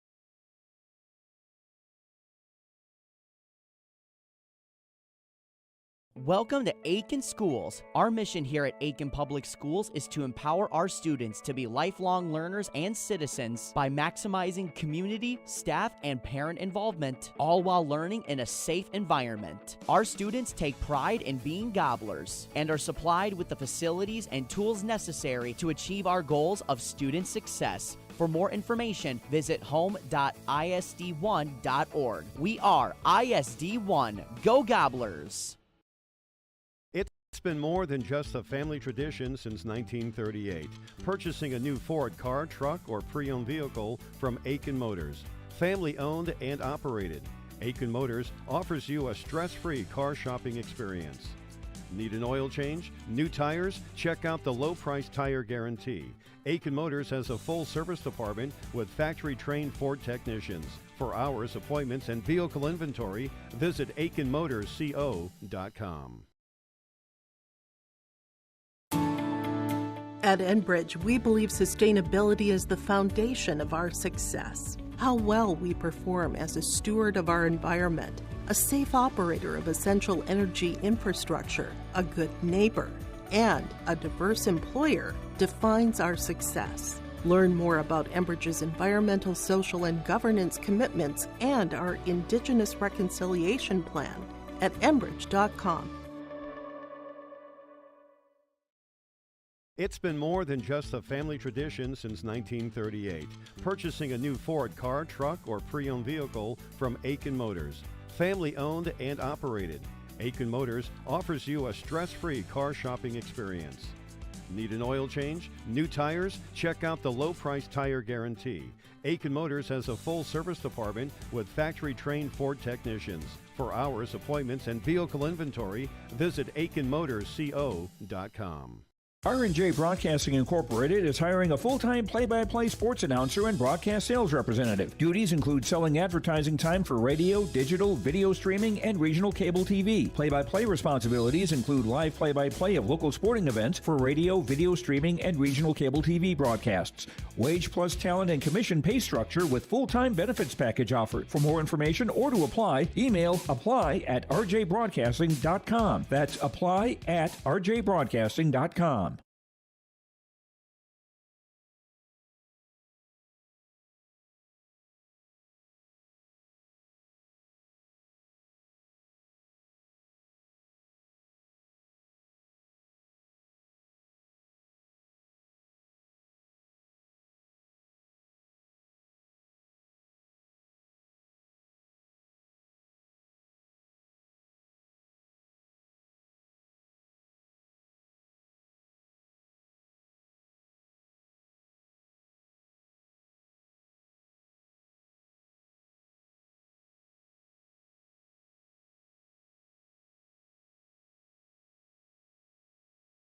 Welcome to Aken Schools. Our mission here at Aken Public Schools is to empower our students to be lifelong learners and citizens by maximizing community, staff, and parent involvement, all while learning in a safe environment. Our students take pride in being gobblers and are supplied with the facilities and tools necessary to achieve our goals of student success. For more information, visit home.isd1.org. We are ISD1. Go Gobblers! It's been more than just a family tradition since 1938. Purchasing a new Ford car, truck, or pre-owned vehicle from Aken Motors. Family owned and operated. Aken Motors offers you a stress-free car shopping experience. Need an oil change? New tires? Check out the low-price tire guarantee. Aken Motors has a full service department with factory-trained Ford technicians.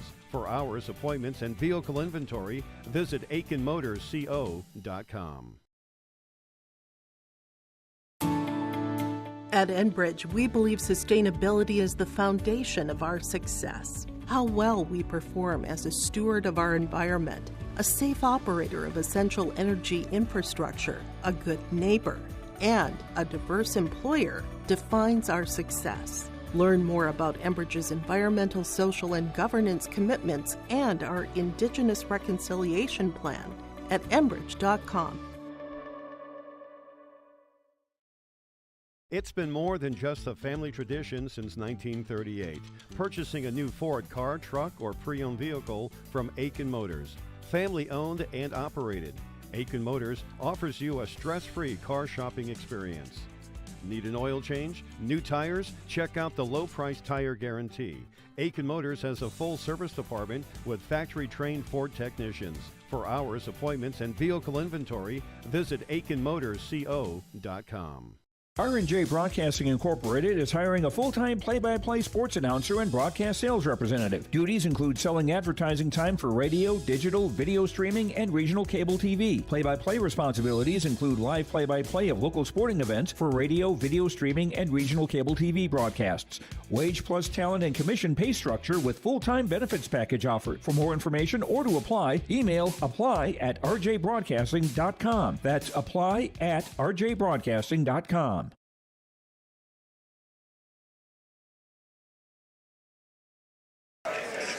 And we're back here at yourliveevent.com bringing you Aken Gobbler Wrestling.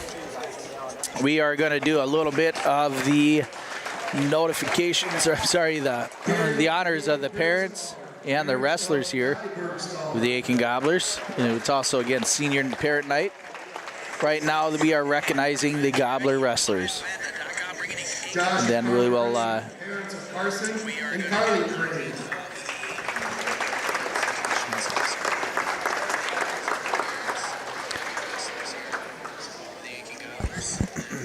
Kelsey Edholm and Jesse Hernandez, parents of Preston Hernandez.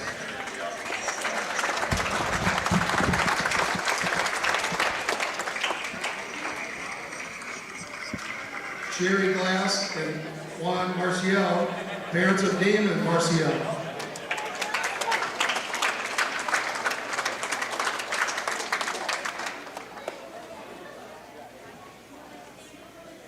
Katie and Josh Hutterlick, parents of Andrew Hutterlick.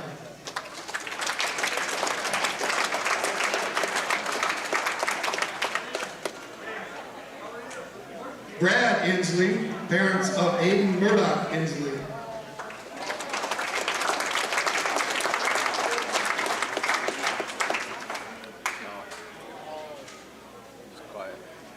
Gina Isaacs and Max Blake, parents of Jordan Blake.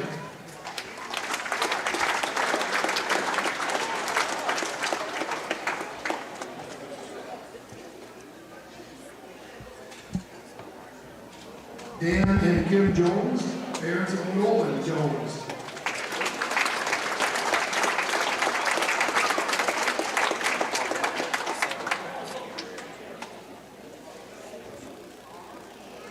Emily and Jonas Killinan, parents of Weston Killinan.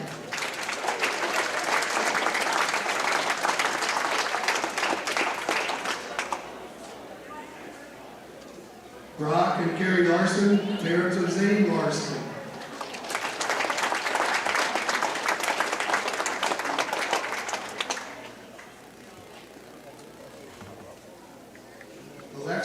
Aitkin McDougall, parents of Easton McDougall.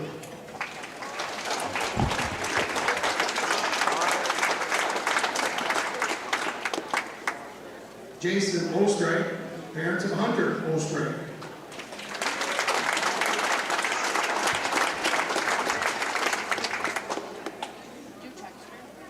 Kristen Lindgren and Neil Rutger, parents of Noah Rutger.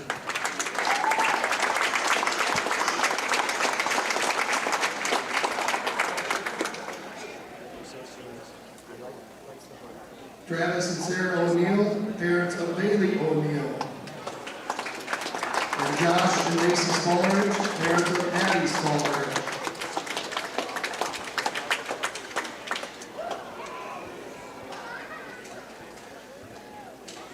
Nick and Tracy Smallridge, parents of Cole Smallridge.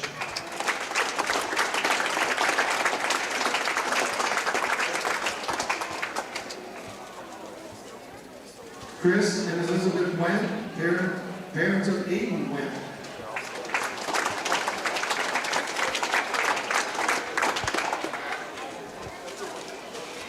Mike and Shannon Williams, parents of Jacob Williams.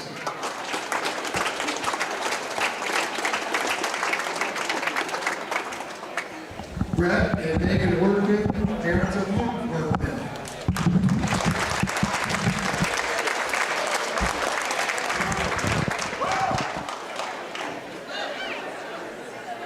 Right now for our seniors. Danae and David Ashton, parents of Nora Ashton.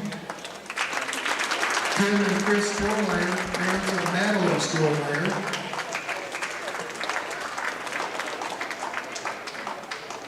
We'd like the parents to come out on the mat with their seniors.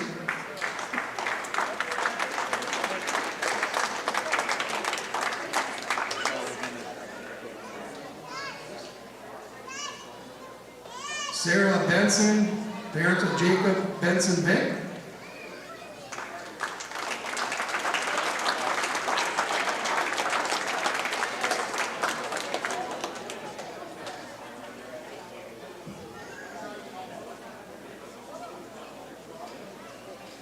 John and Katie Klein, parents of Jackson Klein.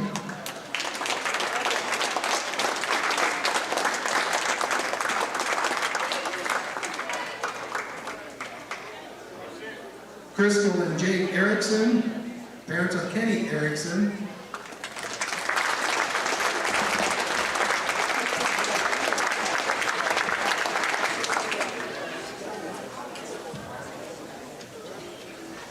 Gary and Wendy Frankie, parents of Tyler Frankie.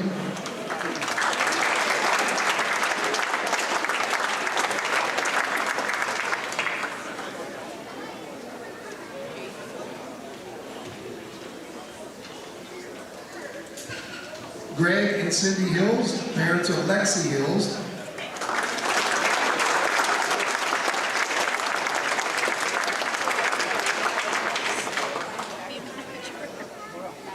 Jason and Jessica Jones, parents of Walker Jones.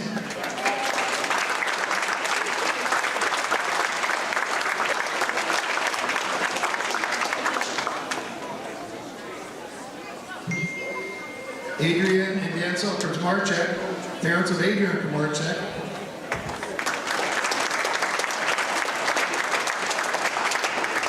Katie and Corey Trotter, parents of Nathan and Garrett Trotter.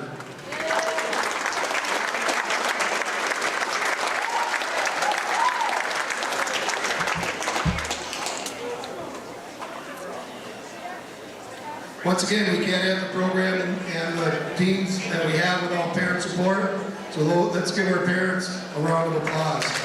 Thank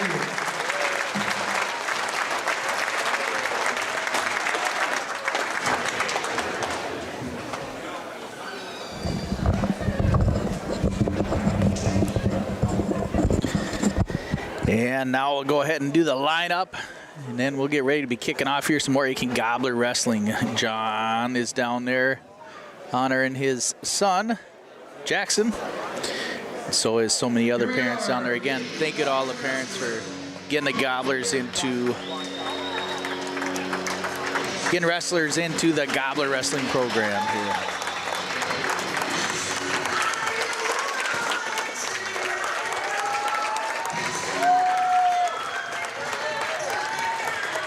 And the Gobblers enter the gymnasium here for the Bailey Wrestling Emporium.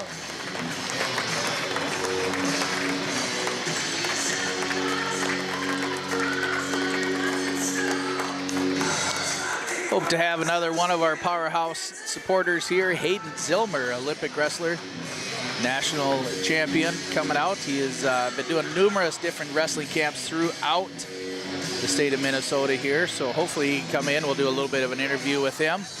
He's across the gymnasium there. Again, a little shout out to Hayden Zilmer. So, John, that is one of your last parents' nights. You know, I'll tell you what, you know what I'm talking about, and I know there are a lot of parents out there that know what I'm going to talk about. Every first last is a bittersweet, yeah, sure. bittersweet moment. You know, what started to be at the beginning of the year with Jack and football, and you know, and for me, you know, wrestling is such a big part of my life, and so to see my youngest finishing up, yeah, it's a huge thing. Oh, for sure, it is. It is. You know, we sit there and go through the ups and downs, and then once you start seeing a closure per se, but it's a closure of one chapter, but it's opening up of another chapter. So. Well, and that's just it. You know, I mean, I look at these boys. You know, you and I, we coached these boys when they were back in elementary, you know, and I look at these boys that are seniors this year, and this was the last group of sixth graders that I coached. Right. And I look at them and I still see these itty bitty boys with wide eyes going to opens, you know, and here they are, they're seniors, and they're finishing up their careers here, and every match is one step closer to their last match of the year. Yep. So yeah, it is bittersweet, just like you said. But you know, I always want to say again, thank you to everybody for listening to us here on yourliveevent.com and RJ Broadcasting, KKIN Radio, 930 AM, 103.1. But John and I are always very honored to be able to do this for Aken Gobbler Wrestling. Yeah, and again, you know, hats off to Coach Bailey. He was the start of all of it for all of us over the last 40 years. So it's pretty awesome to have him still in the room here with us. But you know, another hats off to other faithful listeners, Tom Klingelhofer and the Espasess and Lundquist and a whole bunch of them there, and. We're getting waved down by coach's daughter down there, but yeah, Dawn Bailey's watching it, and she's just making sure that it's on there. So again, hats off to both Dawn. She's doing a great job helping support her dad there. He goes through some challenges. You know, an amazing man. Yep. You know, and I'm glad that he's still here and he's still involved and he's still seeing these things and he's still supporting Aken Wrestling. You can't ask for a better role model for a program in general. So. Oh, for sure. Yep. So Lance, here we go. We got a tough order ahead of us here. Aken against Brainerd, who really pretty much smoked Nashwauk-Keewatin Greenway. Yep. You know, they are tough top to bottom. They've got good wrestlers top to bottom. Later on tonight, again, I just got confirmation Hayden Zilmer is going to come over and he'll do an interview or hang out with us for a little bit here during this match. So he's got a handful of camps that he's been putting on out of my place of employment at Clearwater Forest out there. Yep. And he's got a few more set up, and he's going to have a couple more, hopefully even this summer.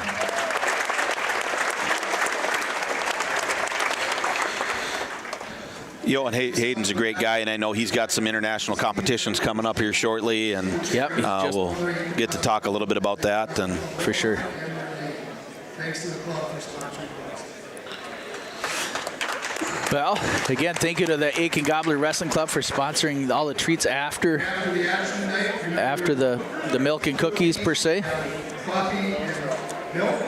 And also the Aken Gobbler Wrestling Club gets a commemorative going away present for all the seniors, those nice fold up Aken Gobbler Wrestling camp chairs. Yeah, those are really nice. You know, they embroider them with the boys' names and the year, obviously, and real heavy duty, real nice commemorative keepsake for these boys to keep and hang on to. And you can't say enough about this wrestling club. You look at coaching staffs and you look at elementary programs, and the true unsung heroes behind a program that keeps the program going are the moms and dads and the members of the wrestling club that spend so much time putting in the extras for the wrestlers. And Aken Wrestling Club is one of the best. They just do so much for the wrestlers. And if you're a parent of an elementary kid or a junior high kid and you weren't aware, come and spend some time with this group of people. They are incredibly open and welcoming to any new set of parents that want to come in and help out. So come on in and work with the wrestling club. Here we go. Starting off here at 107, Weston Killinan for the Gobblers and crew. Dahlheimer from the Warriors. And for the Aitkin Gobblers, Weston Killinan. All right, overhook, underhooks with Dahlheimer and Killinan. Dahlheimer gets in deep on a double, gets a lift, and Weston trying to fight it off, but Dahlheimer in deep on a double leg takedown. Weston trying to fight it off and trying to look for a little bit of control, comes up to his feet, but Dahlheimer's going to get two. No, they're not awarding as of yet. We'll wait till we get Weston trying to fight out. Oh, and just kind of falls to his back. That's two takedown with back points getting counted for Dahlheimer. Dahlheimer trying to fight for the pin. Weston doing a good job trying to fight over. Dahlheimer steps over, looking to put pressure now into a Saturday night ride. Weston doing a good job trying to fight off. Last minute of the first period, but right in the middle of the mat. Dahlheimer shifting weight, trying to put pressure on that inside shoulder. Weston trying to work his way out. Dahlheimer works into an underhook to try to push that shoulder forward, trying to gain pressure and leverage on that shoulder. You see Dahlheimer getting an arch, trying to put pressure on those shoulders. 30 seconds left. Weston doing a good job fighting off. There's a big bridge for Weston, trying to fight out. Dahlheimer puts weight back. Big bridge for Weston still, and there's going to be a fall. 1 minute, 39 seconds. And now we'll do a quick interview here with the one and only Hayden Zilmer. Hayden Zilmer. The Jack Pine Savage himself.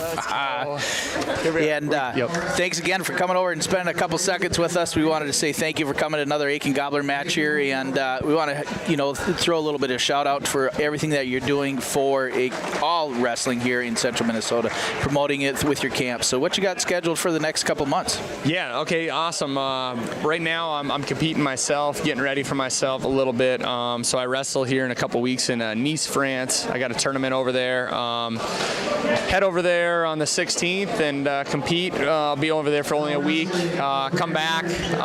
We got a training camp out in Colorado Springs at the Olympic Training Center while we kind of prepare up for the Olympic trials in April. So then Olympic trials will be the last qualifier to make the Olympic team. So. Awesome. And you just overcome a little bit of a setback with your knee. How you been doing with that? Yeah, I had a little knee injury. It was actually a big knee injury. Had a bunch of surgeries on it, got infected and stuff. But it's coming along. It was honestly just maybe part of the process, and everything's coming together. I feel like I'm wrestling better than ever, and my knee's coming back, my leg's coming back strong, and I'm excited to compete in a couple weeks. Awesome.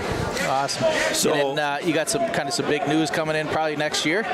Yeah, big news. Yeah. So I've been running like a lot of camps and stuff, stuff like that. Started Jack Pine Savage Wrestling. Well, the sky's the limit. So, I'll release camp dates and stuff like that soon. Like to do a lot of different activities and stuff. Related to everything's gonna be related to wrestling, and then also like how wrestling relates to other things in life. So, got a lot of ideas with it, and we're gonna keep rolling. We're gonna go roll with it. Yep. So how do they get a hold of you or contact you if they want to go on my website, jackpinesavagewrestling.com, or check me out on Facebook, Instagram, and everything will be on there in my bio and stuff. Awesome. And you can go and find some of that information. Yeah. John, you got a couple things? Yeah, I was just going to check, obviously with international competition starting to boil up and looking at the Olympic trials and stuff, just so people know where we can find you when you're competing. Is it going to be online, or is there going to be some streaming? Or Yeah, so everything will be streamed on Flow Wrestling. So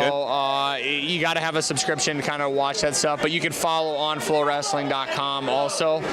We'll try to keep you updated too with a lot of that stuff. A lot of the social media and stuff right now, there's a lot of posts and stuff that come through. As things get closer and stuff, I'll definitely try to add more stuff and my content too with my personal training and stuff. Throw some of that. So now you're wrestling which discipline? Freestyle? Freestyle, yeah. I'll wrestle freestyle. And what weight are you going to be wrestling I'm going to wrestle 125 kg, so that's heavyweight. Yeah? So big boy. I'm not a heavyweight, but I try to be a heavyweight. But it's a different different thing for me. I've always wrestled bigger guys better, and it's just kind of a. It's because you're fast. Fast, strong. A lot of it. Yeah, I'm strong for my size, so I feel like I do a lot of good things. The term is freak of nature. Freak of nature. That's the term. Yeah. Yeah, that's it. That too. God-given. So. Yep. But everything's awesome with it. The process and training and everything with it. Excellent. We had a great coaching staff, trained out of the Go for Wrestling Club out of the University of Minnesota, and it's awesome. It's excellent. Yeah. Well, from our standpoint, we follow and we support you, and we love what you do, and we're going to wish you the best of luck from Aken Wrestling, and obviously from our family as well. So. Yeah. Thank you so much. Thanks for having me on. For sure. We appreciate it, Hayden. Again, awesome. Thank you for everything that you do for all these other kids. You're a role model and just a super kid, and we appreciate you. Everything. Thank you. Out of all the towns that you go visit and you help promote wrestling, so good job. Yeah, thank you. Appreciate it. Thank you. That was Hayden Zilmer, the one and only Jack Pine Savage. Check him out at Instagram and any other website that he does have, but just Google him. You will find out everything about him. The Hayden Zilmer, Jack Pine Savage. All right, back to Aken Wrestling here. We Andrew Hutterlake ended up losing by fall to Bearhow. And then we gave up a forfeit at 27. And here we are at 133 with Noah Rutger, and he is facing Cade Ostrowski. Right now, Rutger fighting off of his back. Ostrowski is in a deep Saturday night ride, looking to put pressure on that inside shoulder of Noah. Noah doing his thing, fighting off that back as best he can. Not willing to give up. About 35 seconds left in the first period, and there's a fall.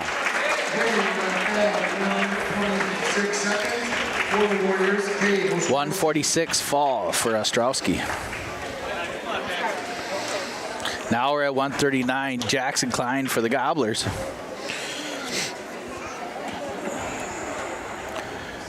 $27, you said, was a forfeit, right? Yes, we gave up a forfeit at 27. Now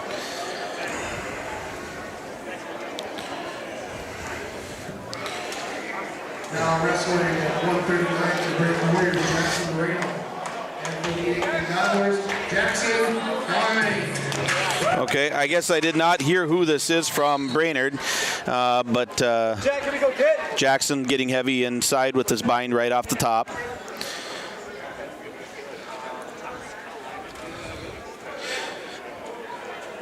Both wrestling from distance right now. Jack trying to work his way in. Arm drag for the Brainerd wrestler.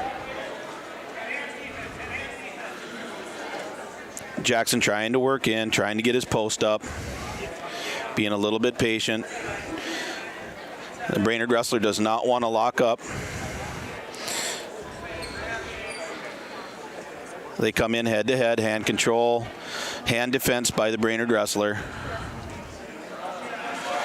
Crashing an underhook for Klein. Does not go. Brainerd wrestler staying back. A little bit of an outside fake by Jack as he tries to work his way inside. Post. Brainerd wrestler staying back. Jack comes in head to head. Hand defense by the Brainerd wrestler. And again, a throw off by the Brainerd wrestler. Jackson trying to work his way in. Don't get complacent. Jackson posting up. About 30 seconds left in the first period. Hand control, snap down by the Brainerd wrestler. Not much happening. Again, crashing an underhook. Hand control by Jack, trying to work his way in. Head pressure by Jack as he comes in, getting heavy. Hand defense by the Brainerd wrestler. Snap down by Jack. Throw by the Brainerd wrestler, but no points. Jackson with an overhook, looking to get points here. And Jackson should get 2 points, and there's 2 for Jack with about 4 seconds left in the period. And he's just going to hold position right there. 2 takedown for Jackson. Going into the second period. And Jackson's going to take neutral. Let's go, Jack. Here we go, kid. Hand control, Jack working into hand to control hands. Again, the Brainerd wrestler staying back.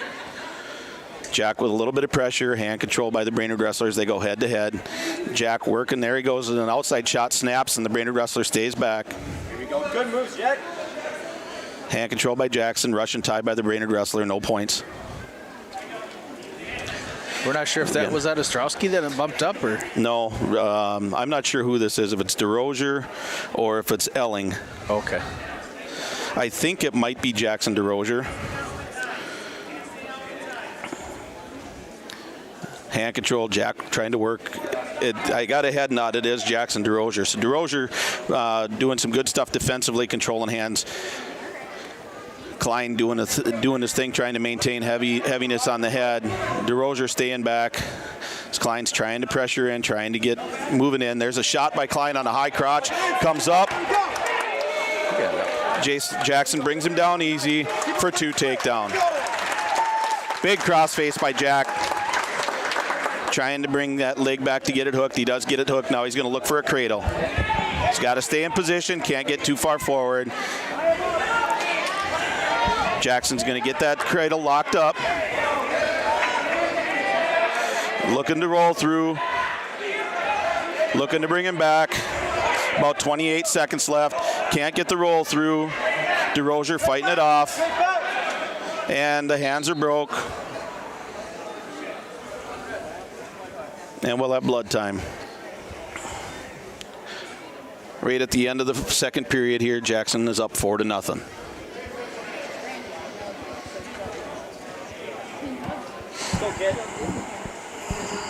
Team score right now, the Warriors lead 30-0 over the Gobblers.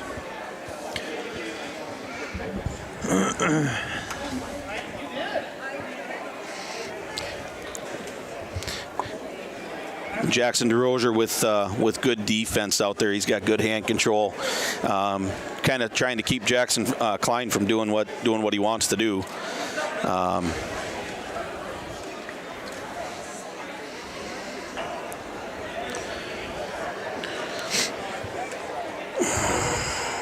Yeah, we're going to have a couple more exciting matches in. Hopefully Williams gets a match here later on tonight. Again, the Trotter boys coming back.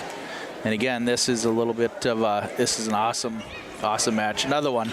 We talked about it with Jackson here 5-6 matches ago. There's a turning point his senior year here now that he's starting to dictate and believe in himself. Yep, that's what we want. You know, this has got a lot to do with this is what he's got to figure out. Is he's got to figure out how he's going to trust himself. You know, he's got to believe that he can do the things he needs to do out there. And so, short amount of time left here in the second period. Coach Hills is trying to make sure that keeps pressure on him, tries to keep him down. Leading 4-0 here at 1:39. Time's about 18 seconds. That's a quick stand-up for DeRozier. Jackson working on trying to keep him down. Is able to circle around behind him. Right near the edge of the mat. DeRozier trying to come loose. Trying to score that free point, but Klein doing a good job maintaining control right near the edge of the mat with about 4 seconds left. And that should end the second period. Score 4-0, Jackson Klein over Jackson DeRozier. And it'll be DeRozier's choice. And DeRozier's going to take down. And Jack's going to cut him to make it 4-1.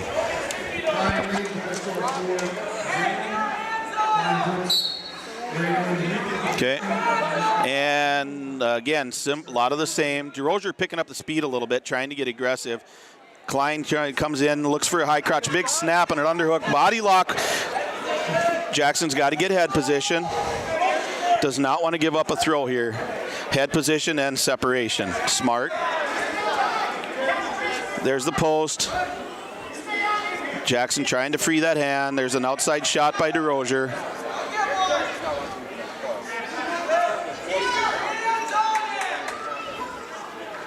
There's a collar tie by Jack into a Russian tie. Fakes down to the leg, head pressure, arm drag. About a minute and 15 left. Don't get lax, keep working. Score 4-1, Jackson Klein over Jackson DeRozier. Hand control for DeRozier. Both wrestlers circle each other. Pressure for Jackson Klein. Head pressure, and DeRozier backs out.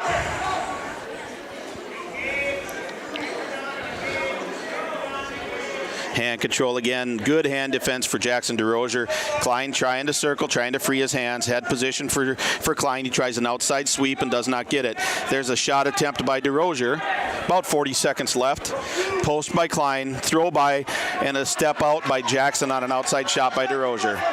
DeRozier is going to be coming fast and hard. There's a snap down by Klein, out of position, but he's able to back away. Keep wrestling, bud. Russian arm drag for Jackson. He's in tight on it, but he's getting a little bit out of position, a little bit wild. 20 seconds left. Post up by Klein, a little bit heavy. There's a deep shot by DeRozier, but a good sprawl by Klein. Line defense. DeRozier comes up and out, followed by a reshot by Klein. Body position into a front headlock. Klein looking to score. And Jackson Klein will score. At the end of the match, 6-1, Jackson Klein.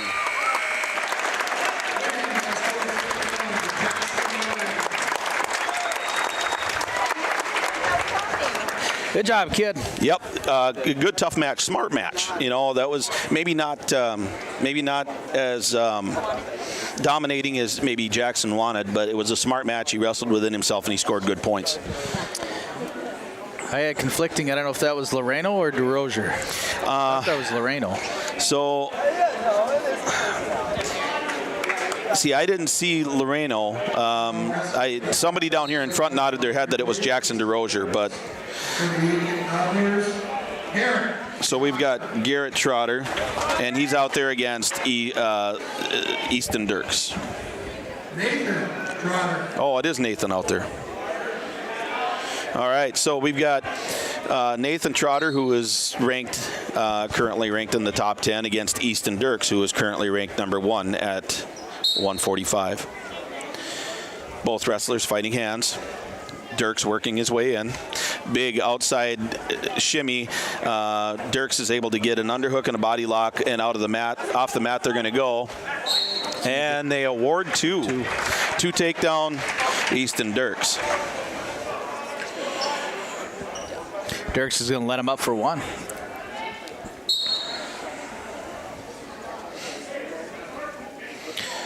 Hand control for Trotter.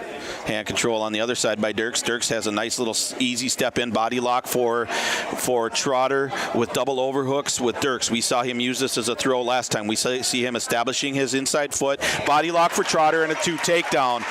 Dirks comes right back up. Score 3-2. Off the mat. These two have a little bit of history. It's fun. They tangle a little bit over either takedown or scoring edge. And I also know that they have faced off against each other more times than they can count all the way back to kindergarten. So, yeah. Score is 3-2 in favor of Nathan Trotter right now. Good ride by Trotter. Circles around behind as Dirks is standing up. Trotter's a little high, and he ends up cutting him to tie it up 3-3. 45 seconds left in the first period. Overhooks by Dirks, body lock by Trotter. Dirks just rushes in for body pressure in. Now he's in double overhooks with Trotter on his back. Trotter's able to switch his hips, come off his back, but Dirks maintains control. So 2 near fall and a 2 takedown for Dirks. Makes it 7-3.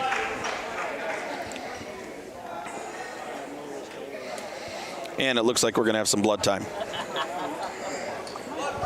That's a fun little scramble right there between those two here at 145. Well, and Dirk's just using that kinesthetic awareness piece we talked about in this first match. You know, he knew that he was overhooked with Trotter, and Trotter trying to reach in on that body lock, and all he did was just pressured into him. And with Trotter trying to come up, it just worked at that leverage piece, and that's where Dirks was able to gain control and score those back points. Team score right now, again, the Warriors lead the Gobblers here 30-3. And back at it. Score 7-3 in favor of Easton Dirks. Trotter's going to be down.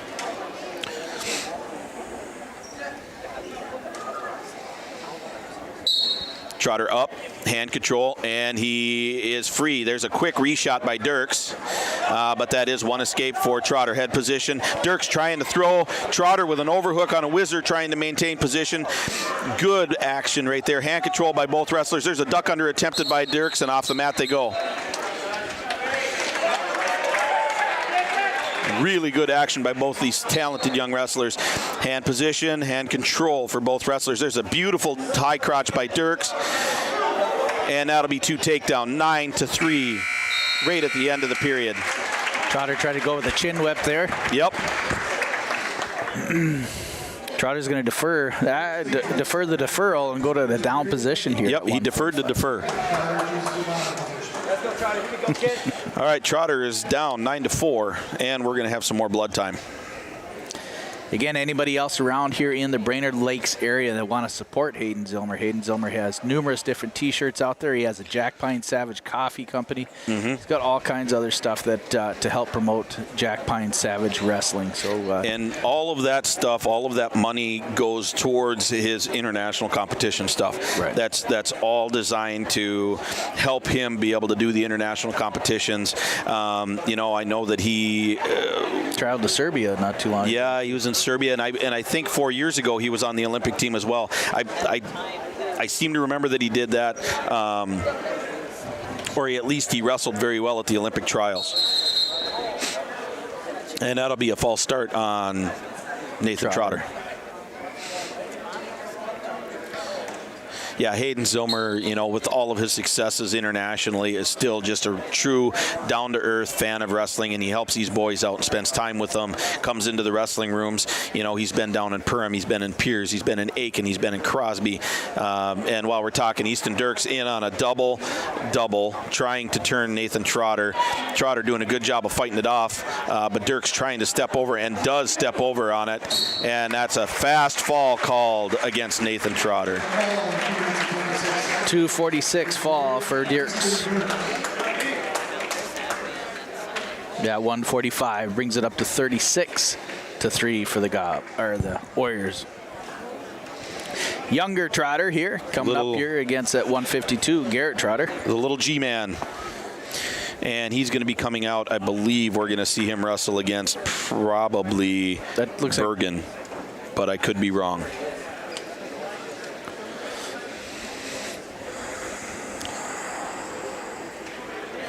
I thought that's Elijah German. Elijah German. And for the Aken Gobblers, Garrett Trotter. And German gets in real fast on an outside single and takes 2 takedown against Garrett Trotter. Garrett flattened out. German trying to work into control hands. Trotter working his way up. Head lever by German does not go. Trotter getting flattened out, trying to keep his hands free. Big crossface by German. Into a cradle. German looking to bring it around, and he's just pressuring in. Trotter trying to counter. German frees his legs, brings it across. A little bit too hard. Is Trotter going to be able to fight out of it? It doesn't look like initially. He does break the cradle and is off of his back, but 3 near fall makes it 5-0 against Garrett Trotter.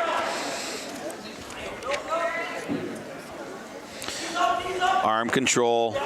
German trying to control that left arm. Garrett Trotter fighting off the bottom. About a minute left in the first period. Again, score 5-0 in favor of German from Brainerd. Again, he's got that cradle locked up. Trotter countering, frees his hand and breaks the grip. Good fight off the bottom. Far arm near leg by German, and getting the tilt with back points being counted.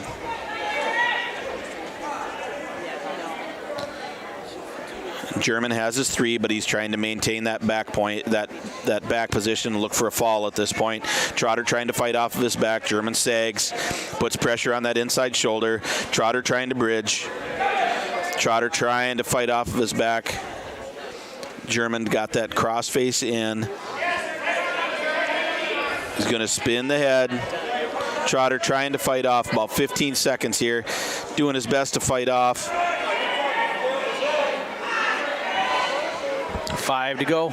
Trotter trying to bridge out of it. 2 seconds. And a quick fall called against Garrett Trotter. A lot of heart right there by Garrett Trotter. He ends up losing a fall. Yep. Minute 58-second fall.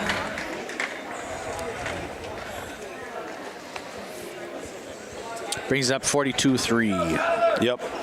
And we're going to see Tyler Frankie coming out at 160.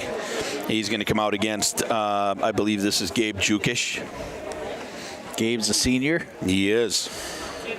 Do a little bit of a shout out for their family company. It's Weekend Extensions out there down on Highway 18. Another great company I get to work with quite a bit. Nice people. That's a quick snap down into a front headlock for Jukish, trying to get a go behind.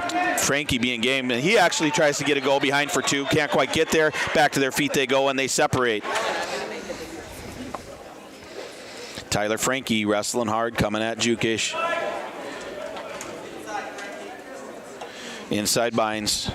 There's a deep double. Jukish caught Frankie with his knees together. He has an inside leg hooked, and he's going to be looking for a crossface here to try to get a tilt, either a crossface or a half. Frankie fighting it off. Trying to clear that leg. Got to clear that inside leg. He's working on it. Jukish doing a good job of controlling it yet. Gets a half Nelson in. Frankie goes to his back. Jukish trying to get pressure on. Frankie fighting off his back. There's back points being counted.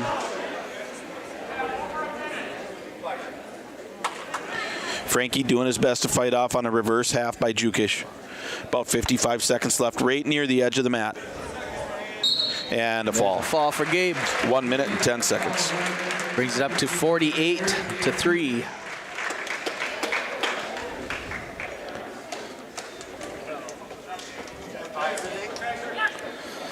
Gobblers are going to be open here at 72, I believe.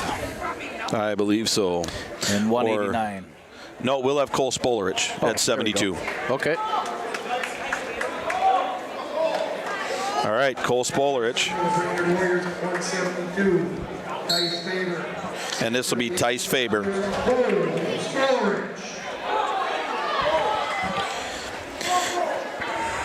Cole Spolerich with an underhook. Faber with near hands on the inside, trying to keep his elbows tight. There's an outside shot. A little bit of hanging hands into a single for Faber. Spolerich kind of hung his hands there a little bit, allowed Faber to get inside. Spolerich trying to get his legs back. Faber doing a good job trying to finish this.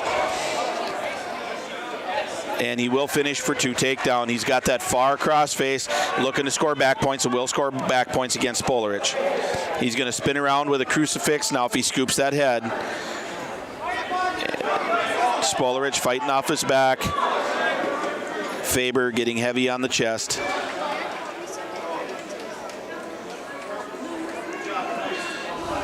Spolerich trying to roll off his back, doing his best he can. And a fall.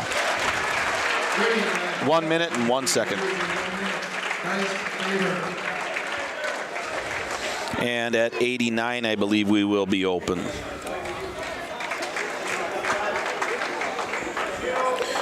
And I believe Shane Carlson will gain a additional forfeit tonight. I think this is the second one he'll get. Receiving a forfeit at 189 for the Brainerd Warriors, Shane Carlson. And we will see, I believe, for the first time this year, we're going to see Jacob Williams at 215. And I believe he's going to be wrestling against Kozlowski. Ethan Kozlowski. And for the Aken Gobblers, Jacob Williams. All right, Jacob comes in heavy with a collar tie.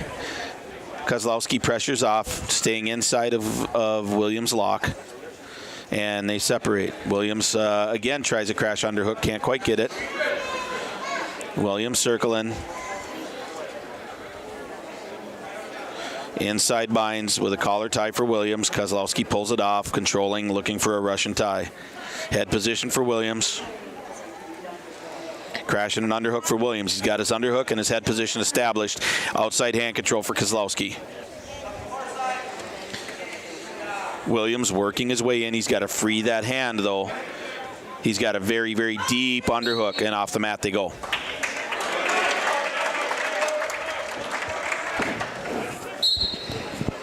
Again, the collar tie for Williams. Again, comes in with that crash. Inside binds for Kozlowski. Transitions to a Russian armbar, but they separate. About a minute left in the first period. Williams with a duck under. Just misses the duck under. That sweet duck under that Williams is so known for was just about there. Head pressure by Kozlowski. Crash and an underhook for Williams. Collar tie, about 30 seconds left in the first period. No points at this point.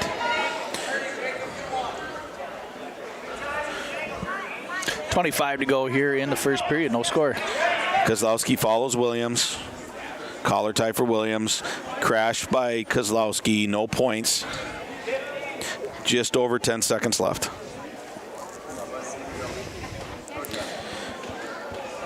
Collar ties by Williams, moves back to the middle of the mat.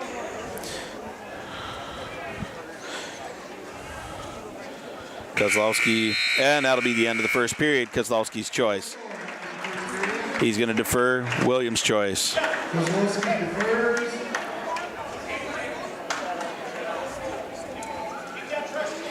Williams is going to take neutral.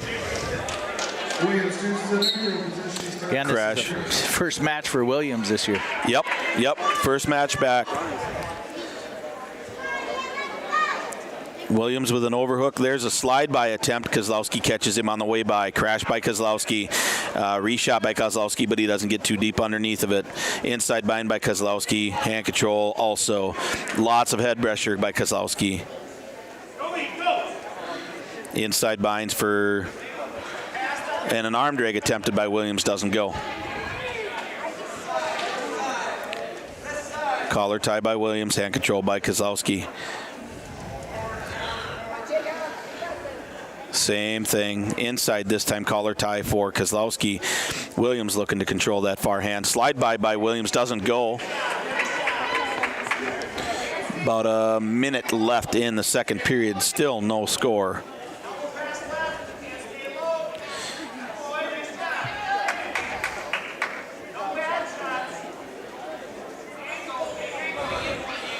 Again, a collar tie for Williams. Need to score because he's probably going to be up going into the third period. So really need to score here with about 40 seconds. There was a high crotch attempt by Kozlowski, did not go. Williams counters well. Overhook by Kozlowski. Williams dances back. 35 seconds left. Defense by Kozlowski is on point. Williams trying to work his way inside.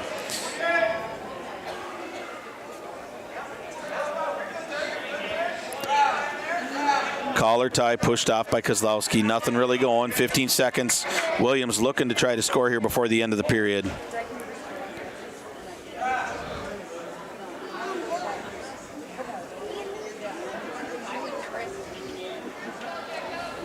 Collar tie. A lot of the same here. 2 seconds left. That'll end the second period.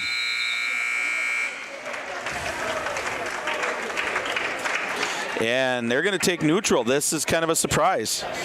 And Kozlowski vetoes the coach and says, no, I'm going down. And we're going to have a freestyle start by Williams. Optional start. And he dips right into a near side cradle, but he can't get it. And that'll be one escape. 1-0 Kozlowski. Kozlowski comes in pushing hard. And off the mat.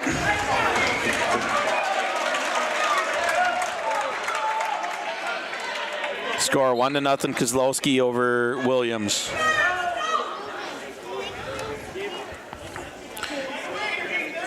Again, we've got Kozlowski staying inside on those binds. Russian tie for Kozlowski. Underhook now for Williams.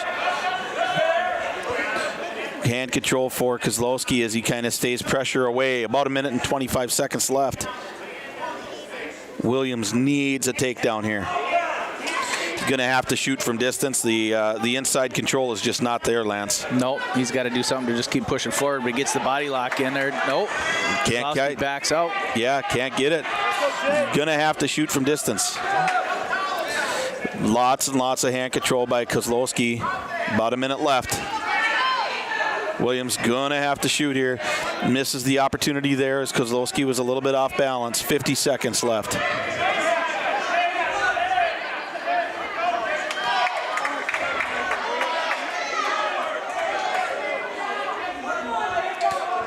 Similar action here.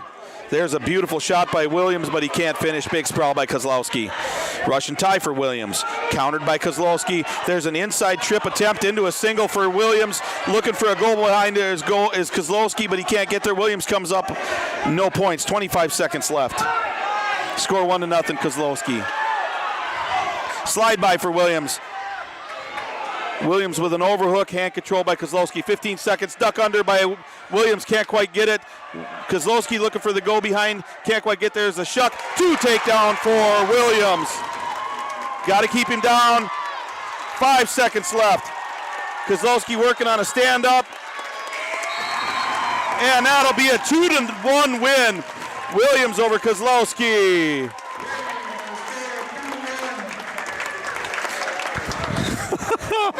All right. Williams, welcome back. That boy, wait. Stick it in there. All right, we're going to call that the cardiac kid right there. My gosh.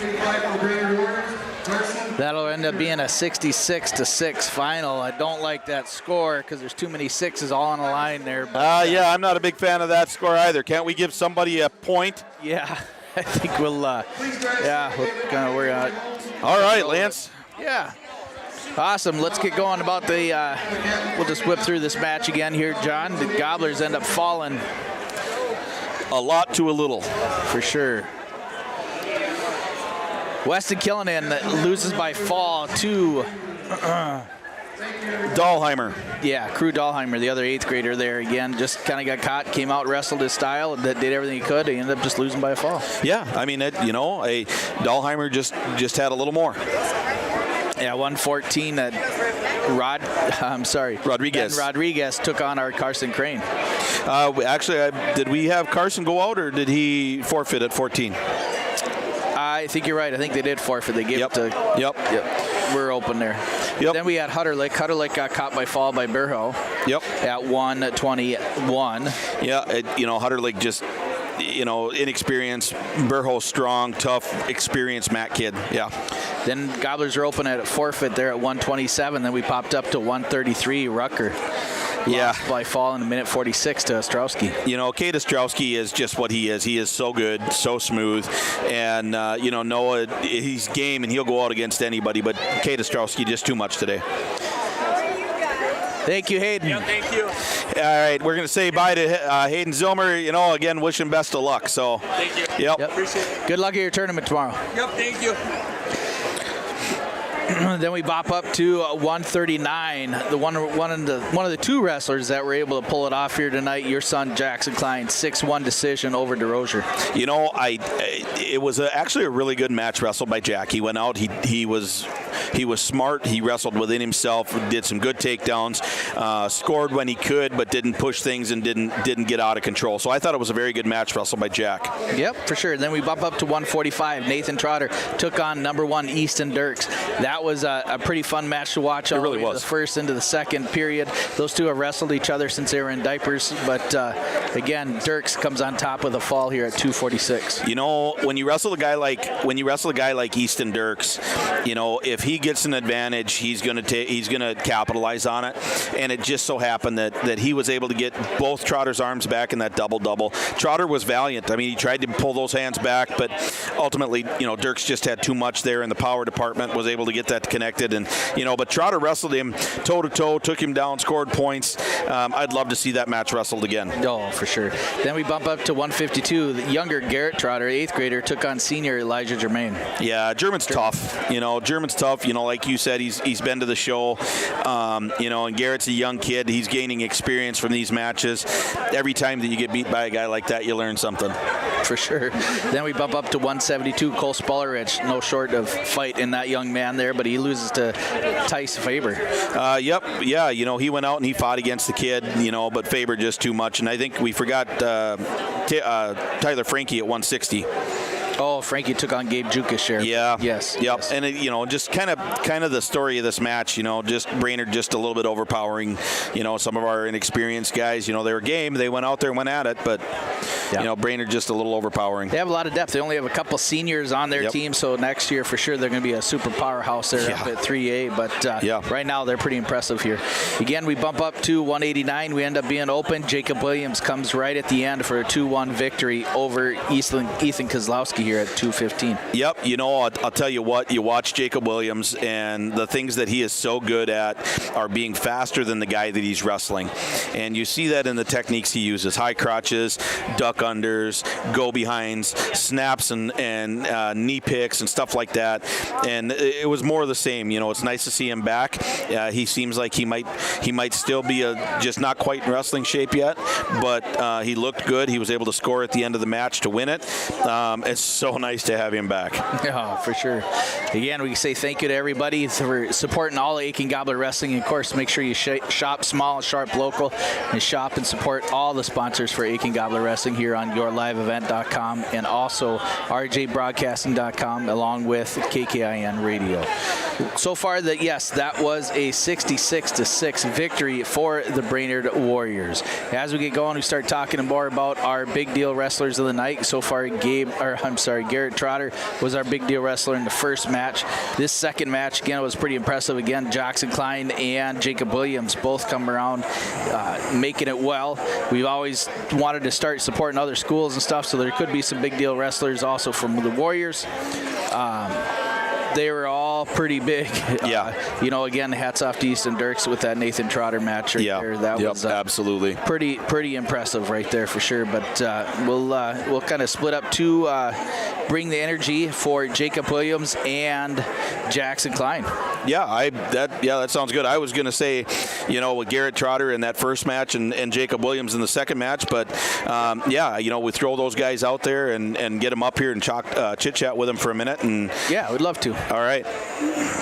Let me see what I can find. Yeah, they're all, I think they're kind of scattered. Anyway, you've been listening to yourliveevent.com. We'll have an interview with a couple of wrestlers here tonight. We'll take a quick short break, and we'll be back with some more Gobbler Wrestling here on YLE. Jackson.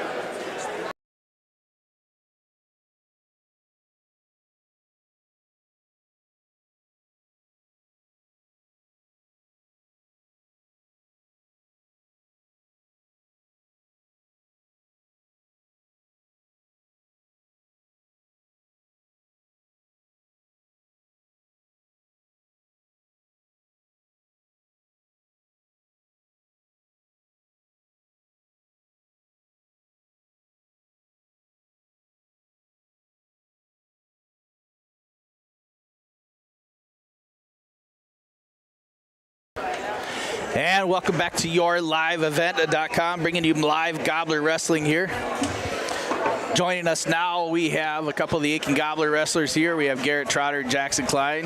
We'll go ahead and kind of spin it over there. See if we can... there we go. Back it up a little bit.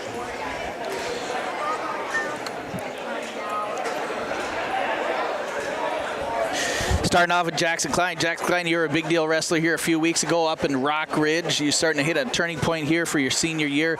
What can you say about tonight with your performance? I think my first match was pretty impressive, but I gotta say, I think the thing I did best tonight was just I kept moving, and I was stepping out of his shots, and I just felt really, really smooth out there tonight. Yeah, I thought you looked good. What did he bring to the table that kind of made things a little rough for you out there? Hand control was definitely a big part, and he was pretty well conditioned. He kept moving, and he stuck with me, and he didn't gas out, and that was tough to work against. Yep. Nice. What do you got for ambition for you for tomorrow as you head down to Mora? What did you do last year versus what are you going to do tomorrow for this year? One more time. What did you do last year at Mora for the Mora tournament? I placed second behind Nathan Nelson. Okay. Yeah. And then how you're going to probably rematch him tonight or tomorrow? I don't think I will be. I think he's a weight class ahead of me this year. Okay. But I'm still excited to wrestle down there and see what I can do. Nice. Well, let's hopefully you get a championship tomorrow. Yes, sir. All right. Moving on next year, we got Garrett Trotter. Garrett Trotter, again, was up at Rock Ridge. He impressed us up there also, and you were a big deal wrestler down there, or up there, I'm sorry. Tonight, again, you came on strong here. That first match, Garrett Trotter, you picked off a senior, Ethan Wellings.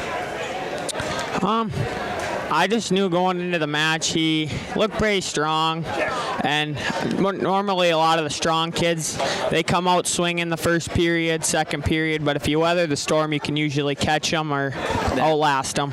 That is exactly what you did. You just went toe-to-toe with him. You did a good job. You sat up with him, move for move throughout that whole period. Again, picking him and catching him in that pinning combination there, and able to pick up another stick for the Gobblers here. And again, that was pretty impressive. You won by fall there in 3 minutes and 31 seconds, I believe. Yeah. So, Garrett, all right, you're an 8th grader. Okay, and you're going out there against these juniors and these seniors, and I know, from years and years ago, it's been a long time ago, we're not going to talk about how many years ago, that it can be a little bit intimidating when you're a young guy going out there against those big guys, those guys that have got some muscle tone and they're big and they got a name. How are you dealing with that as being the young guy? Well, I'm an 8th grader, and I haven't really wrestled any varsity, and I ain't got anything to lose, so I just go out there and do my best. Awesome. That's exactly what I was expecting to hear you say. You've always been a hard-nosed kid. You got a good mental awareness. What are you looking for here for the rest of the season? Just to keep in my matches, hopefully get placed somewhat high at sections, and just keep wrestling my hardest and pick up a few wins here and there. Fantastic. You looked great that first match against Wellings. You know what? Keep growing. Keep doing what you're doing, man. Yes, for sure. Again, thank you so much, Garrett. You're one of our big deal wrestlers of the evening here. And again, here is one of your Pizza Ranch certificates, but you're only allowed to eat there after season. Yes, for sure. Next up, we're going to have Jacob Williams. Again, keep it up. Keep up the good work, and good luck tomorrow, Garrett. Jacob Williams, pretty impressive first match back here. I know you've been out of the room for quite a while, rehabbing and doing everything you can take care of for your ankle and stuff after football. But how did you feel for this first match for the night? I mean, I felt good. Last year, I think I teched that kid. So, I mean, it kind of shows me where I need to be and what I need to do. I mean, I'm starting to ease back into it. Obviously, it's my first match. I mean, I felt good, felt strong. Felt kind of hesitant, which is something I got to work on. Wasn't opening up at all. Yeah. Just kind of wrestling a little scared with my ankle and stuff. For sure, you're cautious a little bit, but as you are a well-known wrestler in Central Minnesota here, they're going to start picking apart and understanding what you can do. Your duck unders, your outside shots, your arm drags, those are phenomenal. But I saw it in the defense with him this year, or this match here, is that he kind of knew that, working on the inside stuff. Yeah. What are you going to try to do to try to offset that and try to think outside the box? I mean, obviously he knew everything I was going to do. His coaches were telling him that before the match, but in practice I got to start working on counter moves outside of my main moves. I mean, the underhook, it's a good move, but everyone knows it's going to come. Same with the slide by. Yep, it'll come, it'll slide by, but maybe just add on 1 or 2, 3, make a series of moves out of it, and not just stop. You have to do your reshots. Coach Klein and I and stuff are talking about you might have to start shooting from a distance, right? Because every time you tie up and bind, but you know what? You did a good job. Learning and listening to the coaches again. As you got right to the end, you did not stop. You pushed and dominated through, and you're able to pull off a 2-1 victory. Yep, it was great. So, Jacob, You're at 215. I don't want to give away anything. Are you planning to stay there, or are you looking to come down to a little lighter weight, or what are your thoughts? I mean, honestly, I don't really know. I mean, I'd like to go to 189. I mean, I'd like to, you know, whatever at the end. I really feel like if I'm in the best shape I can be, in the best mindset I can be in, I think it won't really matter. Right. But I mean, obviously I'd like to be at 189. But. So going forward here, you know, we've got a pretty strong list of competition coming up, and then obviously sections, you know, is coming up here shortly too, just around the corner. How are you going to combat?